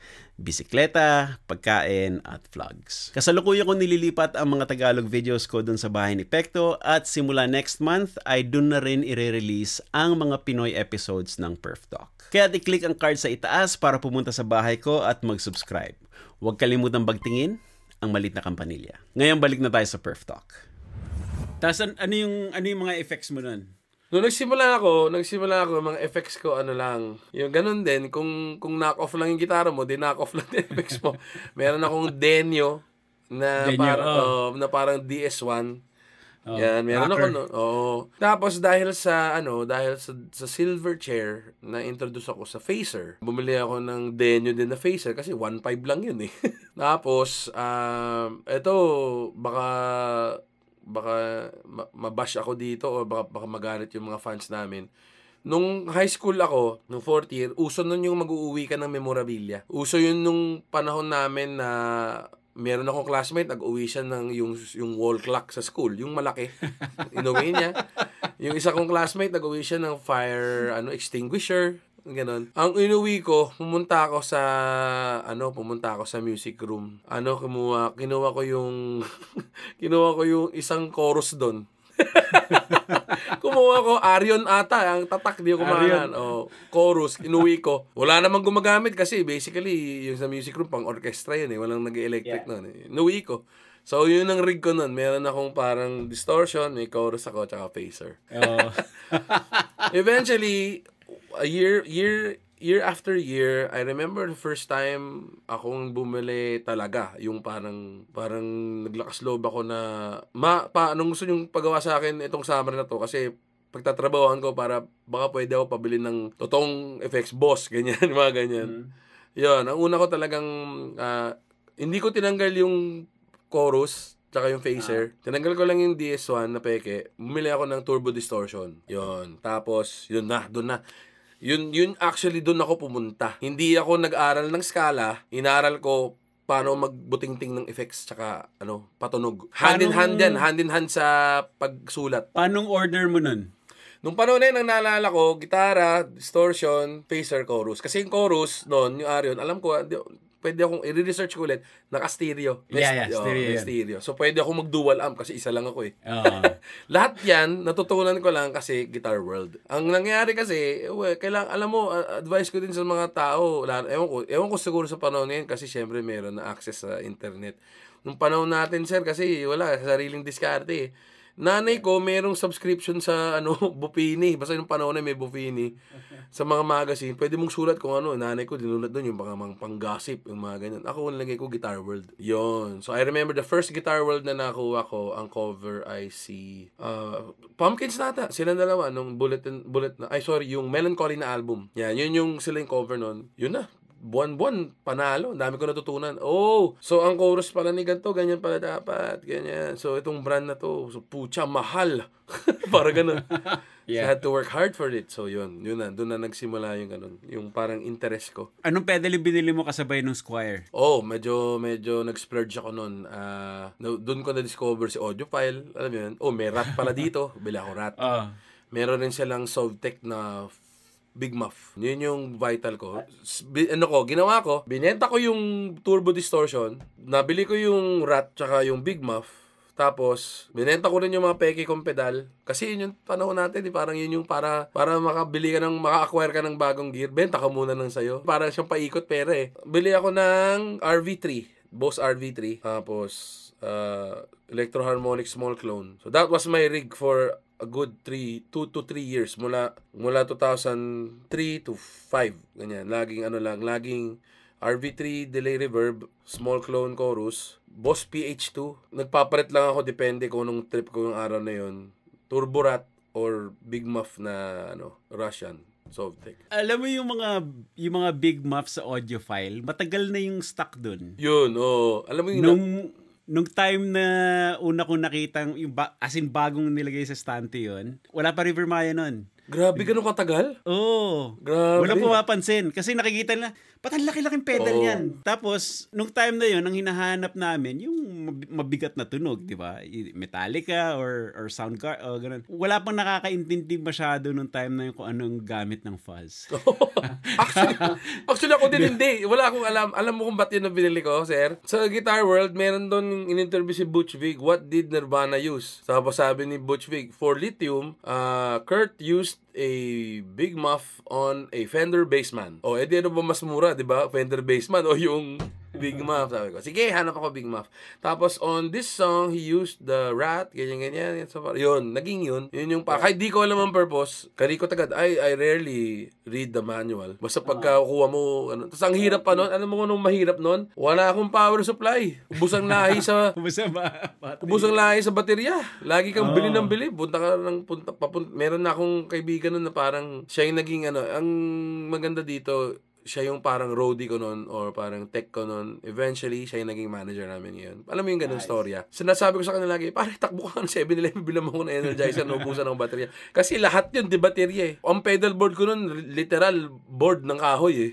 Papatong ko lang dun, walang velcro, ganyan. Wala pang patch cable, alam mo yung mahaba lang na cable. Parang ganun. So yun, simula ako sa ganun. Ano din eh, ang swerte ko lang din na ano eh, nag-evolve yung stores, pati yung availability ng equipment dito sa Pinas. Nakita na ng JB, nakita na ng Perfect Pitch during that time. Or Yamaha. Wala pa atang lyric nun or baka hindi pa sila masyadong into... piano pa lang sila nun. Yun. Parang nagpasok na sila dahan-dahan. Swerte lang din na parang sige. Doon kasi ako nag-concentrate kasi nga nag-geek out ako doon sa nababasa ko sa Guitar World. Tapos nag-hand in hand pa siya doon sa napapanood natin sa TV. So parang yeah. Like yung grunge era, saka bumalik yung mga fuzz tsaka yung mga lumang effects eh. Yeah, oo. Kasi bago noon Marshall amp todo mo, yun yung tunog mo eh. Sobrang iba yung... Which is sobrang iba sa muff tsaka sa rat. Even the guitar sound, I mean, during the late 80s, going into the 90s, nagbago eh. Alam mong yun nga, gaya sabi mo, parang Marshall JCM lang, ayun na yun eh. Tapos, ay ipupush lang ng tube screamer. Yun yung pinakatunog ng... Nun eh. Ngayon, nung 90s onwards, medyo paiba ng paiba eh. Pa-weirdo eh. Mas marinig mo yung kahoy, mas marinig mo yung pagiging nasal ng gitara. Ang naalala ko pala yung parang turning point din na naalala ko nung narinig ko yung solo ng Cherub Rock ng Smashing Pumpkins. Okay. Kasi parang anong ibang guitar sound to Parang ganun. So doon nagsimula yung parang how can I achieve this tone? Si Corgan din eh kasi alam mo ba shredder si Corgan dati? Yeah, oo. Napaparod ko yung parang pa siya nun eh, parang Jane's Addiction pa yung tugtugan nila parang ganun. Jane's Addiction tapos Malmsteen yung licks niya. Mismo, oo. Kaya siya naka-strat ata eh. Tapos nung nag-smashing, kumbaga 90-degree about face yun. Yung ginawa niya. Mismo. Maririnig mo naman sa kanta niya na influence siya ng new wave tsaka ng glam eh. Oo, na hindi di traditional na yung sa grunge na sa Seattle kasi alam mong may isa lang na nag-branch out lang either parang Soundgarden-ish or parang Mudhoney na Nirvana eh. Parang ganun. Lang eh. Yeah. Hindi ka ma-time-based effects. Nung time na yun, hindi pa. Kasi ako lang, yung gitarista ko nun si Paga, parang dinodoble nilang yung ginagawa ko, tapos nag-solo lang siya kasi tinatamad ako mag-solo nun. Pero yun eh, kasi yung gitarista ko nung unang lineup ng Mayonnaise, siya eh, shredder yun. Hendrix yung idol niya. Tapos Van Halen din, alam ko idol niya. So siya yung mas ma-phaser nun, mas ma-delay nun, mas maano nun, siya rin yung si Paga din yung nag-aaral, alam ko nag-lesson siya sa Yamaha. Siya yung technical. Ako lang talaga, ito gusto ko gawin natin, sulat ako kanta, may kanta ako, ganito, gawin natin to ganyan. Direction, parang mas yun yung gusto kong puntahan kung ito yung gawin natin. Parang ito yung parang astig, may nakakapansin sa atin, so sana gawin natin to. Pero at the same time, mas nag-concentrate ako dun sa ma-emulate ko yung heroes ko. Makabuo ako ng board na parang sa kanila, parang ganun. Nag-evolve yung pedal board nung pag-evolve nung banda din, nung kung ano yung na-achieve na namin. Parang ganun. Ano yung pedal board mo ngayon? Ayan. Yeah. Ano yung pedal board mo ngayon? At saka, ano pinagkaiba dun sa rig rundown mo nung pinost mo nung huli? Yan. Yung mga pedals ko kasi, gaya ng sabi ko kanina, dahil sa Guitar World, parang naging naging parang na-intriga ako. I was just into it. So, nagsimula dun sa ganun. Ang mga brands na tumatak sa akin na parang yun yung ginagamit ko during the first 10 years ng Mayonnaise, Boss Electro Harmonics tsaka MXR. Kasi yan yung mga madalas makita sa retail. Pero once in a while, may mga ilalabas si Laser na parang mga cheap pedals na kuwari Mover or kaya Joyo. As a musician kasi matcha-challenge ka na it doesn't really matter what brand you're using if you know how to use the pedal or the effect, edi mama-maximize mo yan. So kind of parang basta good 10 to 12 years medyo papalit-palit ako ng pedal board as everyone else is.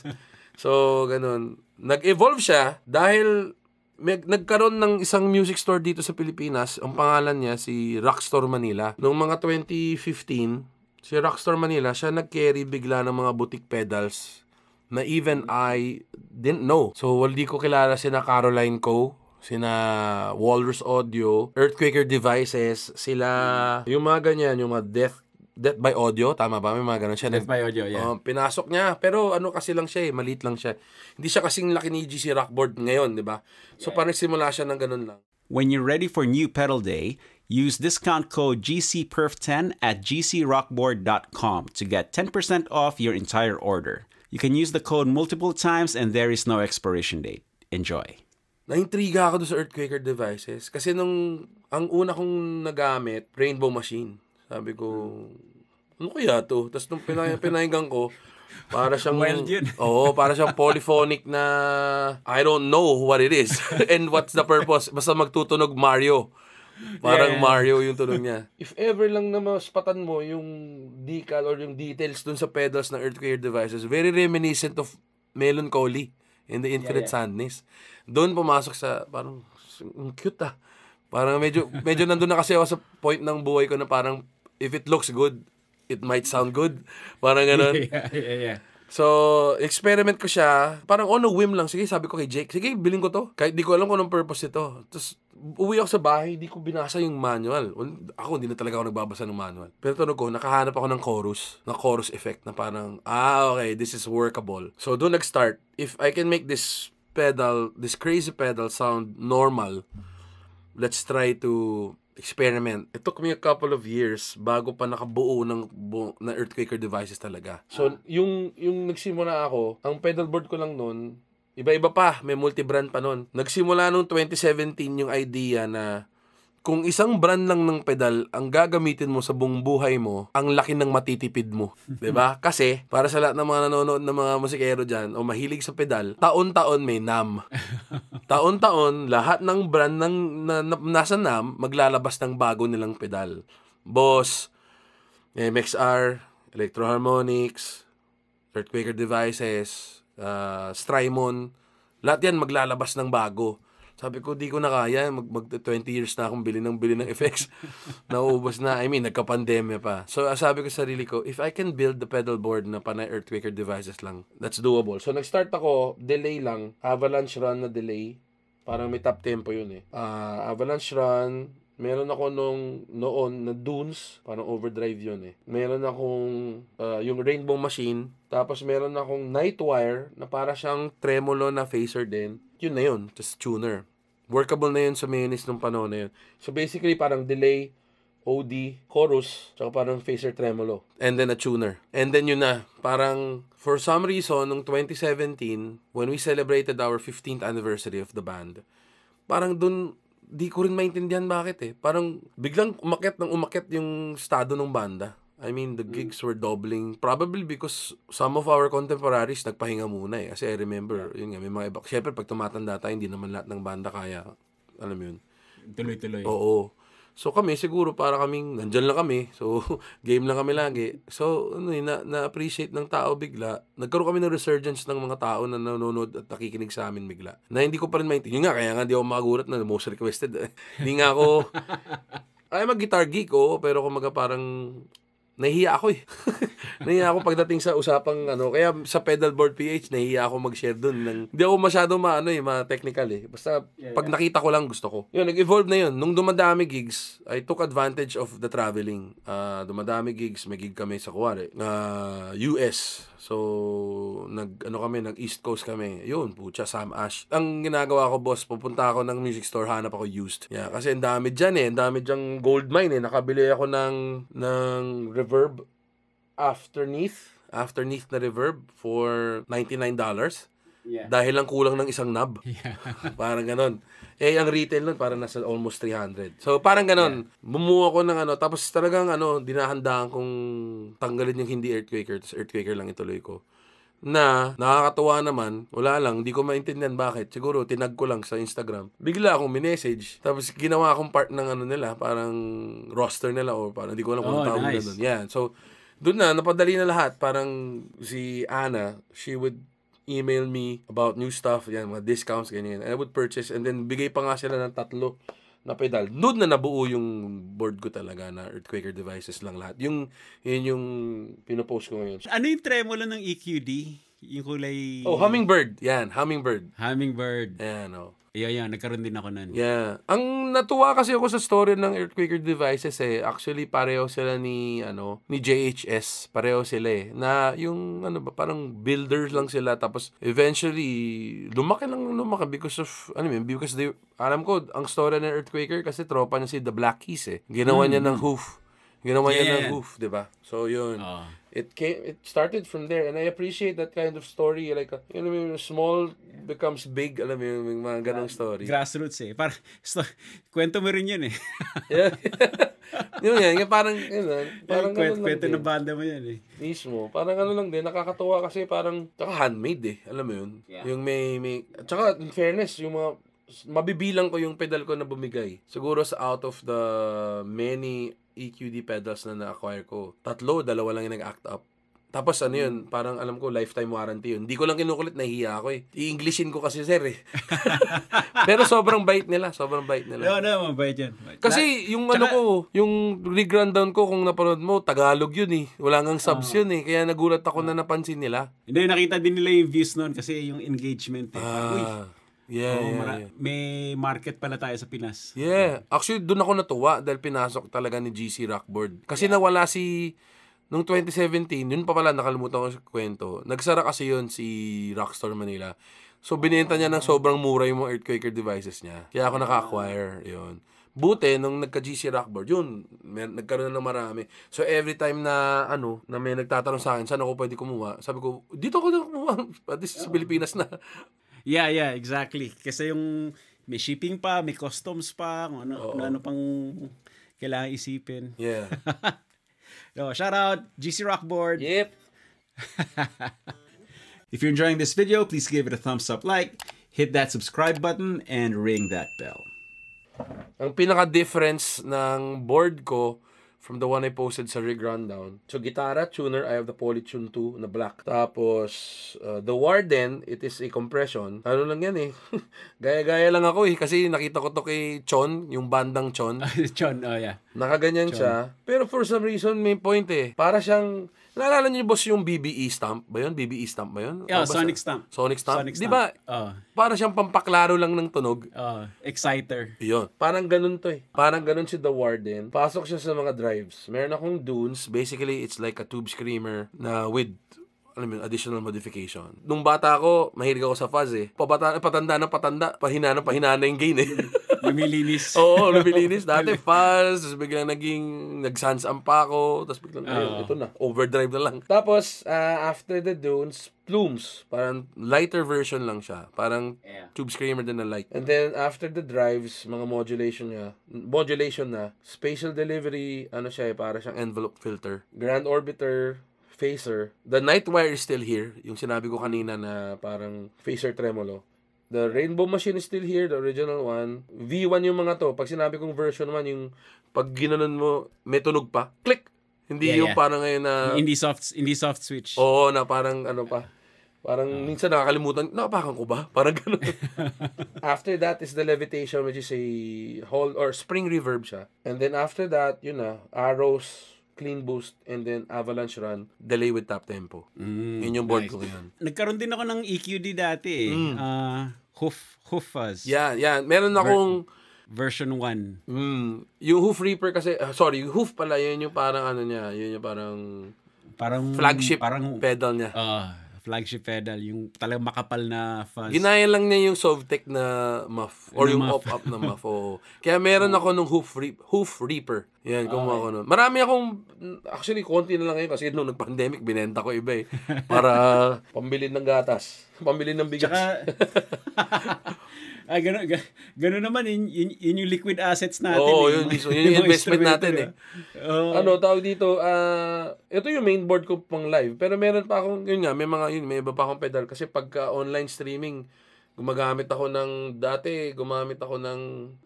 Strymon ba yun? Yung parang yung black. Nakalimutan ko yung pangalan. Iridium? Yan. Binenta ko din yun. Para lang, mahal yun Yung binenta ko yun. Amp simulator. Parang cab sim. Ang gamit ko ngayon, yung mura na Digitech, yung Dilaw, cab driver. Parang cabinet simulator lang din para pag re-record ko dito, naka-cabinet sim na kasi ayaw na namin mag-mic parang. So, yun yung pinaka-board ko ngayon, ito. Nung pre-pandemic, and then kapag nag-recording, ito gamit ko.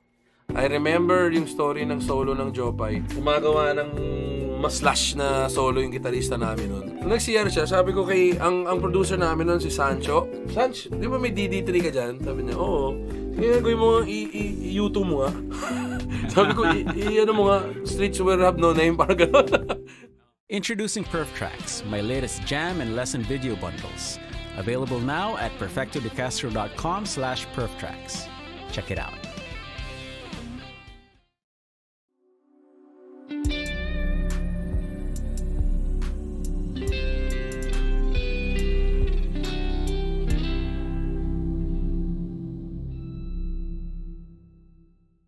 Usually, humihingi ako ng pet lick Pero tingin ko para sa'yo, ang hihingin ko sa'yo is, ano yung process mo pag nagsusulat ka?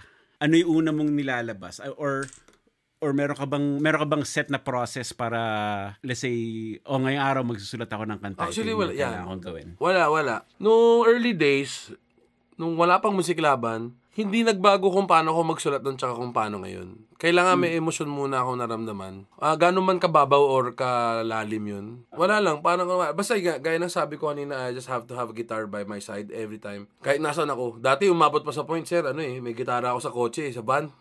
Acoustic. Para lang kung may idea. Kasi, tinik advantage ko yung nagkaroon ng sa cellphone, yung parang voice memo. Yeah, voice memo. Kasi isipin mo, di mo kailangan magdala ng recorder So, voice memo, okay to. So, kailangan lang may gitara ako. So, kunwari, nagigitara lang ako. Tapos parang, okay tong riff na to. Usually riff-based. Parang, okay. Tapos iniisip ko na kung anong melody, rhythm. Nasa key of E.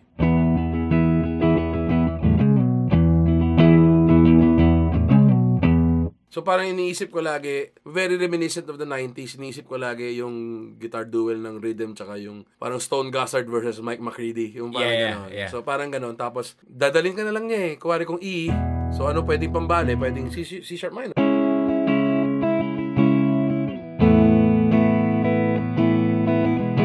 Tapos ikaw na bahala kung ano yung chorus mo o ano yung gagawin mo next. Tapos, minsan, or most of the time, it's either two ideas, separate ideas, and then trying to piece them together to create one song.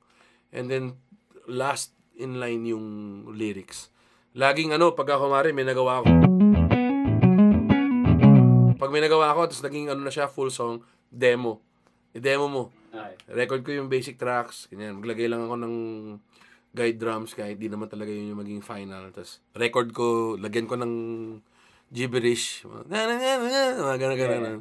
Eventually yun. Tapos minsan, siguro because of age na din, minsan kahit naglalakad ka lang sa kalye, biglang may naisip ka na, may melody na maganda. Parang nasa utak ko to Tapos na-realize ko din na nagkakaedad na talaga ako. Nung, di ba napanood ko si Paul McCartney, sabi niya yung Let It Be ata, it came from a dream, ganyan. Lately, nung nagka-pandemya, parang napapaganipan ko na yung mga kanta sabi ko, nakaka-edad na ako So, yun. Minsan nangyayari sa akin yun, tapos i-record ko, tapos pag nakatulog ulit ako, tapos pagising ko, papakinggan ko ulit, parang, ano yan? Mismo. At the time na nire-record ko, parang amazing, pero pag nung nahimasmasan na ako, parang, Oo. May ganun So basically yung process ko. Basta I just have to have a guitar. Wala na yung yung effort ba na hey, today is a Wednesday, I have to write a song. I have to finish 2 songs today. Hindi. Kasi by the time na maging ganun ka na sa music career mo, parang check out ka na nun eh. Yeah.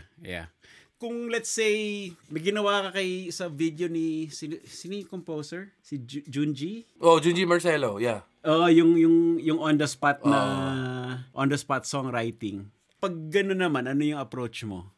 May bangko na tayo. May bangko na tayo ng chords or progression na mga yun nga, kasi nga may mga voice memos na. So may ganun ka na. Tapos eventually, lalaruin mo na lang sa melody. Usually, meron akong konsepto na pag may katunog, okay yan eh. Parang, katunog to ng okay yan kasi maalala yan kasi may katunog eh. Yeah. Parang ganun. So, nagkataon lang ng on the spot, parang yung mga letra na pili namin, parang pasok dun sa chord progression na matagal ko nang ginagawang kanta. Parang ganun. Introducing the Bad 94 Distortion, the Perf de Castro signature pedal. Now available to order from the following retailers: gcrockboard.com, guitarpusher.com, and from the official website, perfectodecastro.com. Links in the description. May favorite ka bang chord progression? Or favorite... Actually, hindi. Favorite chord muna. Ano ba to? Ito, parang trip ko to eh. A9. Gusto ko yan. Yeah. A9. Ay, naka-E-flat ka ba? Hindi. Baka wala lang sa tono na standard. Oh, yeah. Parang ang dami pwedeng gawin eh. Yeah. Yeah. Maraming... Tsaka yung drone, yun ang masarap sa gitara, yung drone. Kasi kahit saan mo lagay ito eh.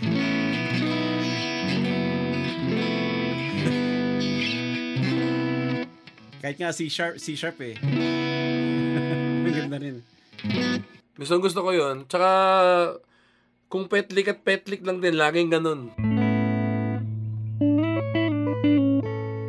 Ayan, patingin. Parang ganun lang yun eh. Parang, di ba, kung A ito, di ba? Oh, okay. So,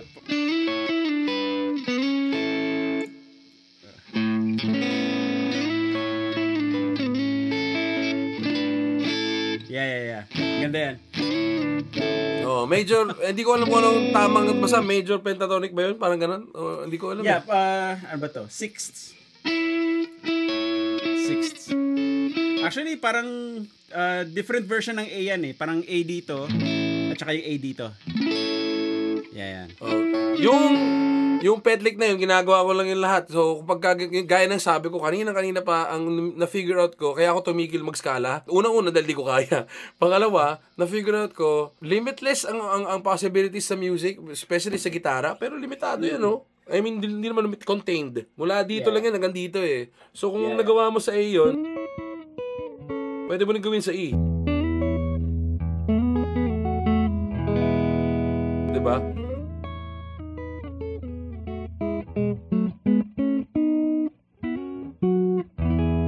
Parang, yan, sinipra mo yan? hindi. Parang naririnig ko lang na, tapos winner out mo na lang. Tapos yun nga, gaya ng sinabi mo kanina, A to, di ba? O, A din to.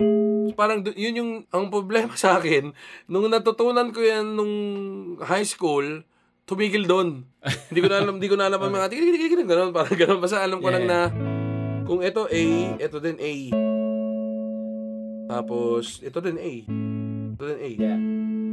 Tapos, kung ano yung mga pinindot ko dito, pwede rin doon. Yeah. So, yun. Doon ko lang na-gets na, kaya palang dayain to. Yeah. Parang ganun. Yeah, umuulit lang.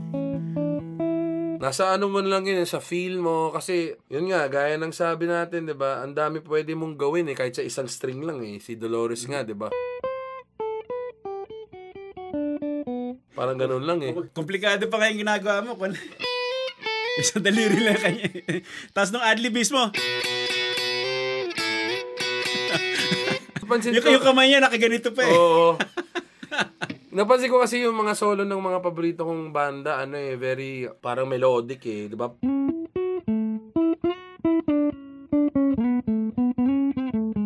Parang, so, pag gagawa ko ng guitar line, kailangan para lang din ako kumakanta. So, minsan parang ganun.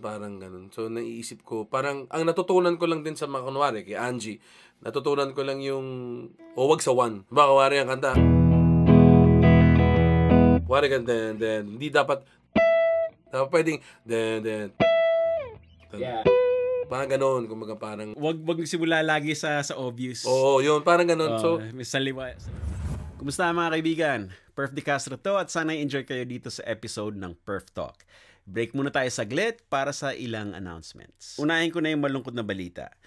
Ang merch partner ko dyan sa Pilipinas, ang Shirtly.ph, ay tumigil na ng operations.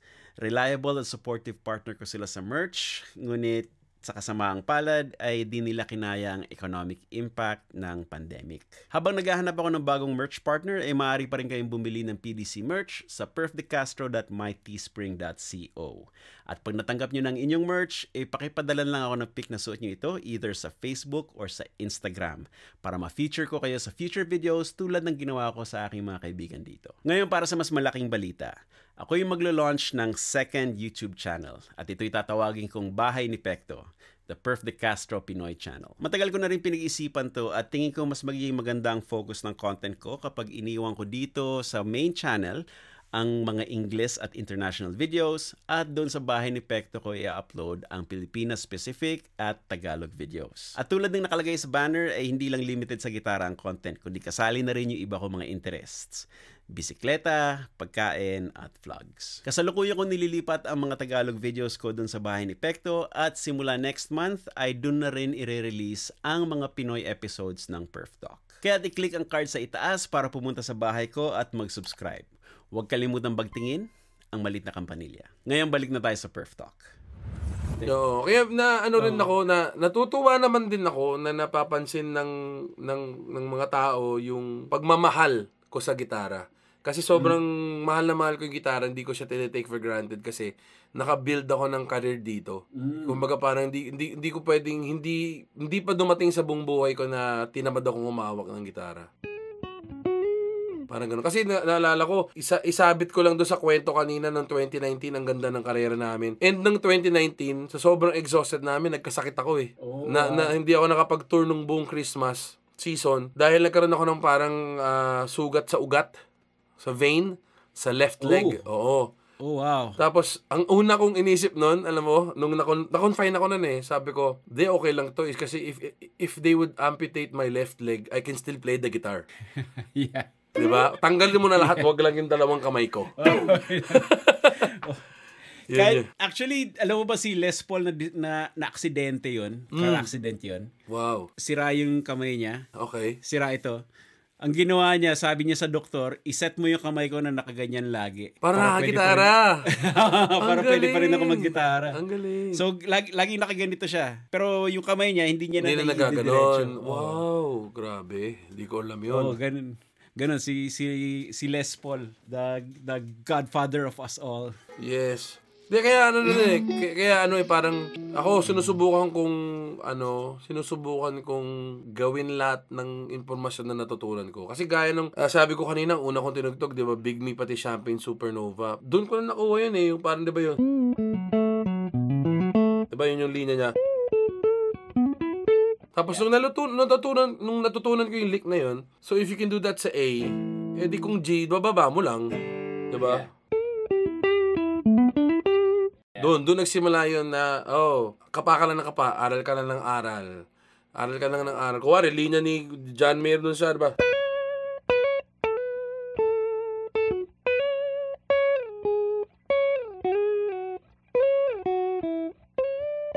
Magagawa mo rin na sa G. Magagawa mo rin sa C, transpose mo lang. Tapos, para hindi ma-obvious na ginaya mo, ibahin mo lang.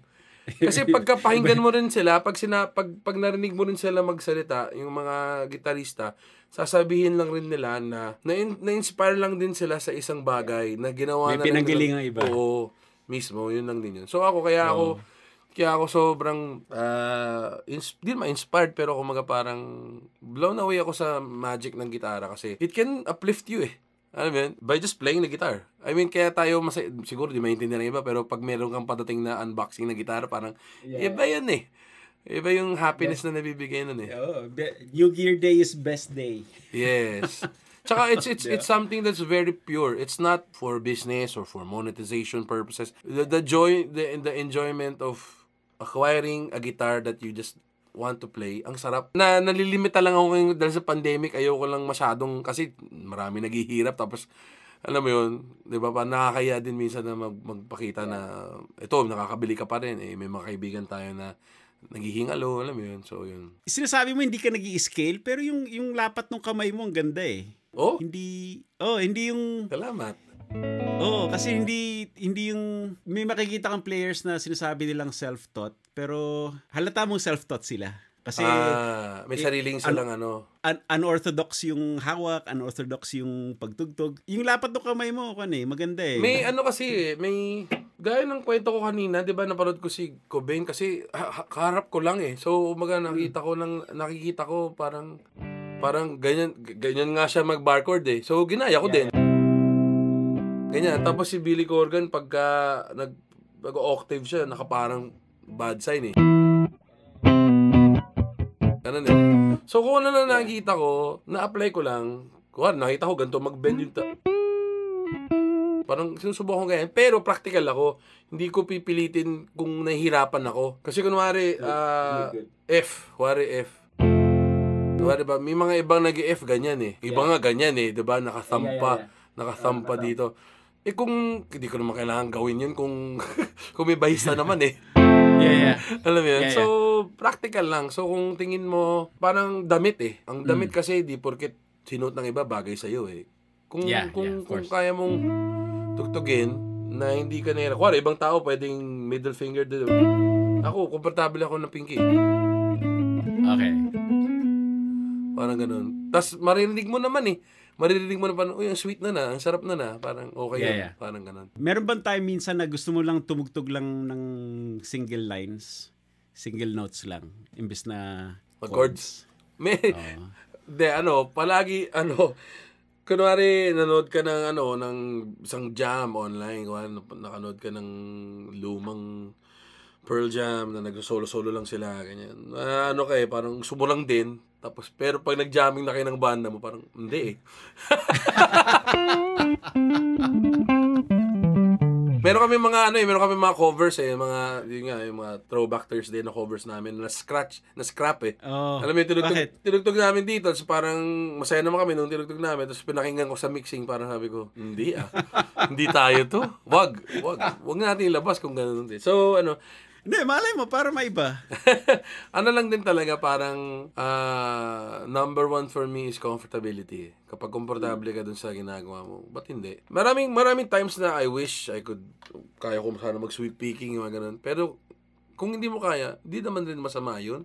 Yeah. Kasi, hindi naman unang-una, kailangan mo ba? Astig kung kaya mo. Kasi, di ba, alam ko, may kanta yung QC na parang panay sweep picking eh. Okay yun. Pero kung hindi mo kaya, okay lang din kung pa-single. Basta magawa mo lang ng tama. Tsaka manindigan mo ba? Yun yung lagi namin ginagawa. Pagka nag-recording kami. Marami kaming kwento sa Mayonnaise na yung mga actual guitar solos na publish o yun yung mga parang yun yung naging final. Yun yung mga aksidente. I remember yung story ng solo ng Jopay. Gumagawa ng mas slash na solo yung gitarista namin nun. Tapos wait lang, subukan ko gawin. Nag-CR siya. Nag-CR siya. Ang chord progression nun kasi parang E minor, D over F sharp to C.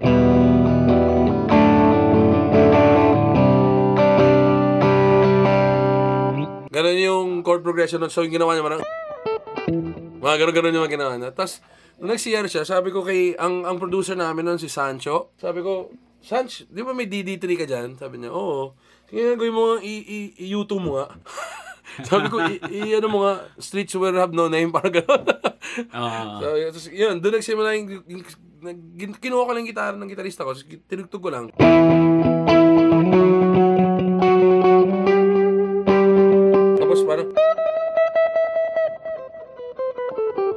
Parang nag-dotted 8 lang ako nung buong kanta.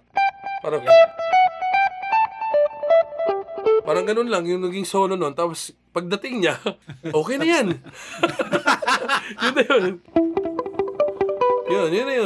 Yun yung parang most of the time ganun ang laging nangyayari sa amin sa Mayo. We rarely think of the solos. Kasi para sa amin, parang natutunan ko sa lahat ng mga naging impluwensya ko mula sa mga foreign hanggang sa local, kina Rico, kina Ellie, na unang linya pa lang, panalo na dapat eh. So, ganun din sa solo eh. Yung una mong tama, hindi naman kailangan, mabilis agad. Basta, yung unang tama sa'yo, parang, it feels right. Di okay yun. Yeah. Yung, tsaka grab kagad yung...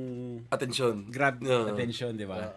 When you're ready for new pedal day, use discount code GCPerf10 at gcrockboard.com to get 10% off your entire order. You can use the code multiple times and there is no expiration date. Enjoy. Ano yung mga plans mo pa? Ano na yung mga plans mo for the future, near future? Actually, to be honest, ang gusto ko lang gawin talaga magpabakuna. Okay. Nangyari kasi sa amin, gaya ng sabi ko, noong 2019, it was just an amazing year for us, career-wise, sa banda. And nung pumasok yung 2020, parang everybody was shocked. And buti na lang we were kind of prepared for something like that. Nakapag-ipon. So, may naitabi. Pero syempre, nauubos yan kapag gantong magdadalawang taon na yung pandemya sa amin. Or even sa buong mundo. And then, tuloy-tuloy lang kami. Gumawa pa kami ng album eh. Nakapaggawa pa kami ng album kahit na naka-quarantine. Pero ngayon, parang sabi ko sa boys, this is the right time to sit back and relax and enjoy this brief pahinga. Bali, ang plano muna namin ay, in-extend muna namin, dami namin sanang plano kasi next year, 2022, we're celebrating our 20th eh. Oh, nice. 20th. So, balak namin, magsulat lang na kanta. Akala ko nga dati parang mauubos o titigil eh. Mauubos lang yung kusang paggawa ng kanta. Parang pwedeng lumipis. Pero the idea of creating, it will never leave me siguro eh. Probably, I will just try to work things out by staying healthy, improving our immune system, and hopefully by the time comes na pwede na ulit talagang tumugtog, laban na ulit. So, concentrate kami ngayon sa merch store, and engaging with our fans and supporters sa mga pages namin, social media pages namin. Yun, so lahat yun nasa video description and every part, syempre nasa end screen din yung channel ng Mayonnaise. So, like, share, subscribe, do all the good stuff. Make sure na paganahin nyo kaming gumawa pa na mas marami. Di, kasi totoo eh. No, minsan mauupos ka din. Kumaga, yeah. I remember a couple of weeks ago, parang naubusan na ako ng what to do, what content should we do, or what kind of material should we put out. Ginawa na namin lahat eh. Nag-streaming na kami, nag-video games na kami, nag-online selling na kami, ganyan. So, basically, nag-reassess and nag-recalibrate lang na bakit ba natin ginagawa tong banda? And then realize namin, because we just love playing music. So, gawin lang natin muna yung gusto natin gawin. We just play music. And hopefully, kung may content na lang mabas, di good. Kung wala, okay lang. At least happy tayo. Yeah. Totoo yun eh. Yung may term sila dun eh. Creator burnout. Yeah. Para kang hamster na nasa wheel pa ikot-ikot lang. After a while, parang nakakaumay. Yeah, and at the same time, nakita ko yung tweet ni Conan O'Brien na first time in the US Census na in the US may 1 million na hosts na talk show hosts. Diba? Kasi what he's trying to say is that because everybody's doing the online thing now. Lahat may podcast, lahat may interviews, ganyan. For us na matagal na natin ginagawa to, minsan nakakasuck din ng energy na parang you have to stay fresh, you have to stay relevant, ganyan. So, by the time na medyo nakakalimutan mo na yung purpose, that's the time that you have to recalibrate lang na parang, nga pala, no? Instead of just doing nonsense online, let's do something na we're just happy. Parang ganun. Kasi minsan sa kontra-umay na nalulus yung focus mo. Yeah. Oh. Diba? Kaya nga, nung parang kahapon lang ata ako ulit nag-post about guitar eh. So, parang natuwa lang ako na sa pakiramdam talaga kung ano yung talagang ginagawa mo.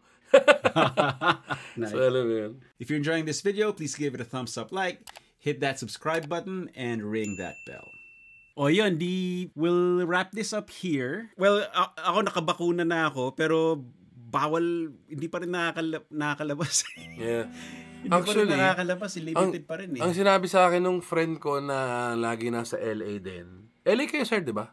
LA, yeah. Yeah. Lagi rin siya nasa LA. Pwede pala daw, kasi may visa ako hanggang 2023 pa, pero tourist lang. Sabi niya, pwede pa rin daw ako pumunta. Diyan akong pabakuna kasi meron daw sa Walgreens lang. Yeah. Yeah. Yun ang sabi niya. Tapos, alam ko, Pfizer na ngayon, tapos hindi ganun katagal yung waiting time. Hindi, readily available na dito eh. Yun yung... Readily available na dito. Kasi marami akong friends na yun na ginawa. Kaya lang, nagugulat ako na kapag US to. Kasi ako, takot rin ako talagang lumipad eh. Sabi, paano na sa bakuna? Ako naman, hindi ako makapunta dyan. Kasi naka-level 4 travel. So, wala, no flights. Pero, hopefully, pag bumukas na ulit, pag nakabisita uli ako dyan, bala ko yung lahat ng mga naging guest ko. Jam. Imimit ko ng personal para yun na yung mismong jamming. Pag nandito ba kayo, boss, saan kayo? Sa Paranaque pa din? Paranaque yun. Galing sa BF. Galing. Lapit lang. Kaya pala, dapat pupunta ako nung 19 East ninyo eh. Kaso biglang may gig kami. May gig kami bigla. Ganoon naman usually pag yung mga lakaran dyan eh. Pero dyan, hindi pa rin nakakapag-togs. Wala pa rin tugtog. Meron na. Pero hindi din sulit. Hindi sulit eh. Hindi sulit eh. Ngayon yung banda ko dito, ang pinipili lang namin gigs yung outdoor, tsaka medyo malaki. Pag bar gig hindi sulit gawin eh. Yeah. Nung nandyan ako, nag-impromptu jam kami ni Dave eh. Sa may Cerritos, sa may Jerry's Grill. Jerry's Grill. May pwesto sila ni na Glenn. Glenn. Tapos nandun si Dave, umiinom lang. Tapos pinakyat ni Glenn. Tapos ito namang si Glenn, pinakyat ako. Sabi ko, ano gagawin ko? Ayun ako. Yun. Okay, so do all the good things, like, share, subscribe sa akin, subscribe kay Monty, consume all the, buy merch, consume all the content, and yeah, we'll just support each other, and hopefully we'll see each other soon in person, di ba? Yes, sir. Yun. So maraming salamat sa kwento, maraming salamat sa lahat ng insights, at sana matapos na to. Yeah. By the time na okay na lahat, makikita-kita tayo. Yes. Definitely. Kasi gusto ko rin makita yung mga gitara dyan sa studio. Pag nakadalaw ka dito, makikita mo yung guitar wall. Yan. Exciting. Yun. Sige, kung hindi man ako yung pumunta dyan, baka ikaw naman yung makadalaw dito. Oo naman. Hindi malabong mangyari yun kung matagal pa dito. Nice. Okay, sige Mons, thank you. Anytime.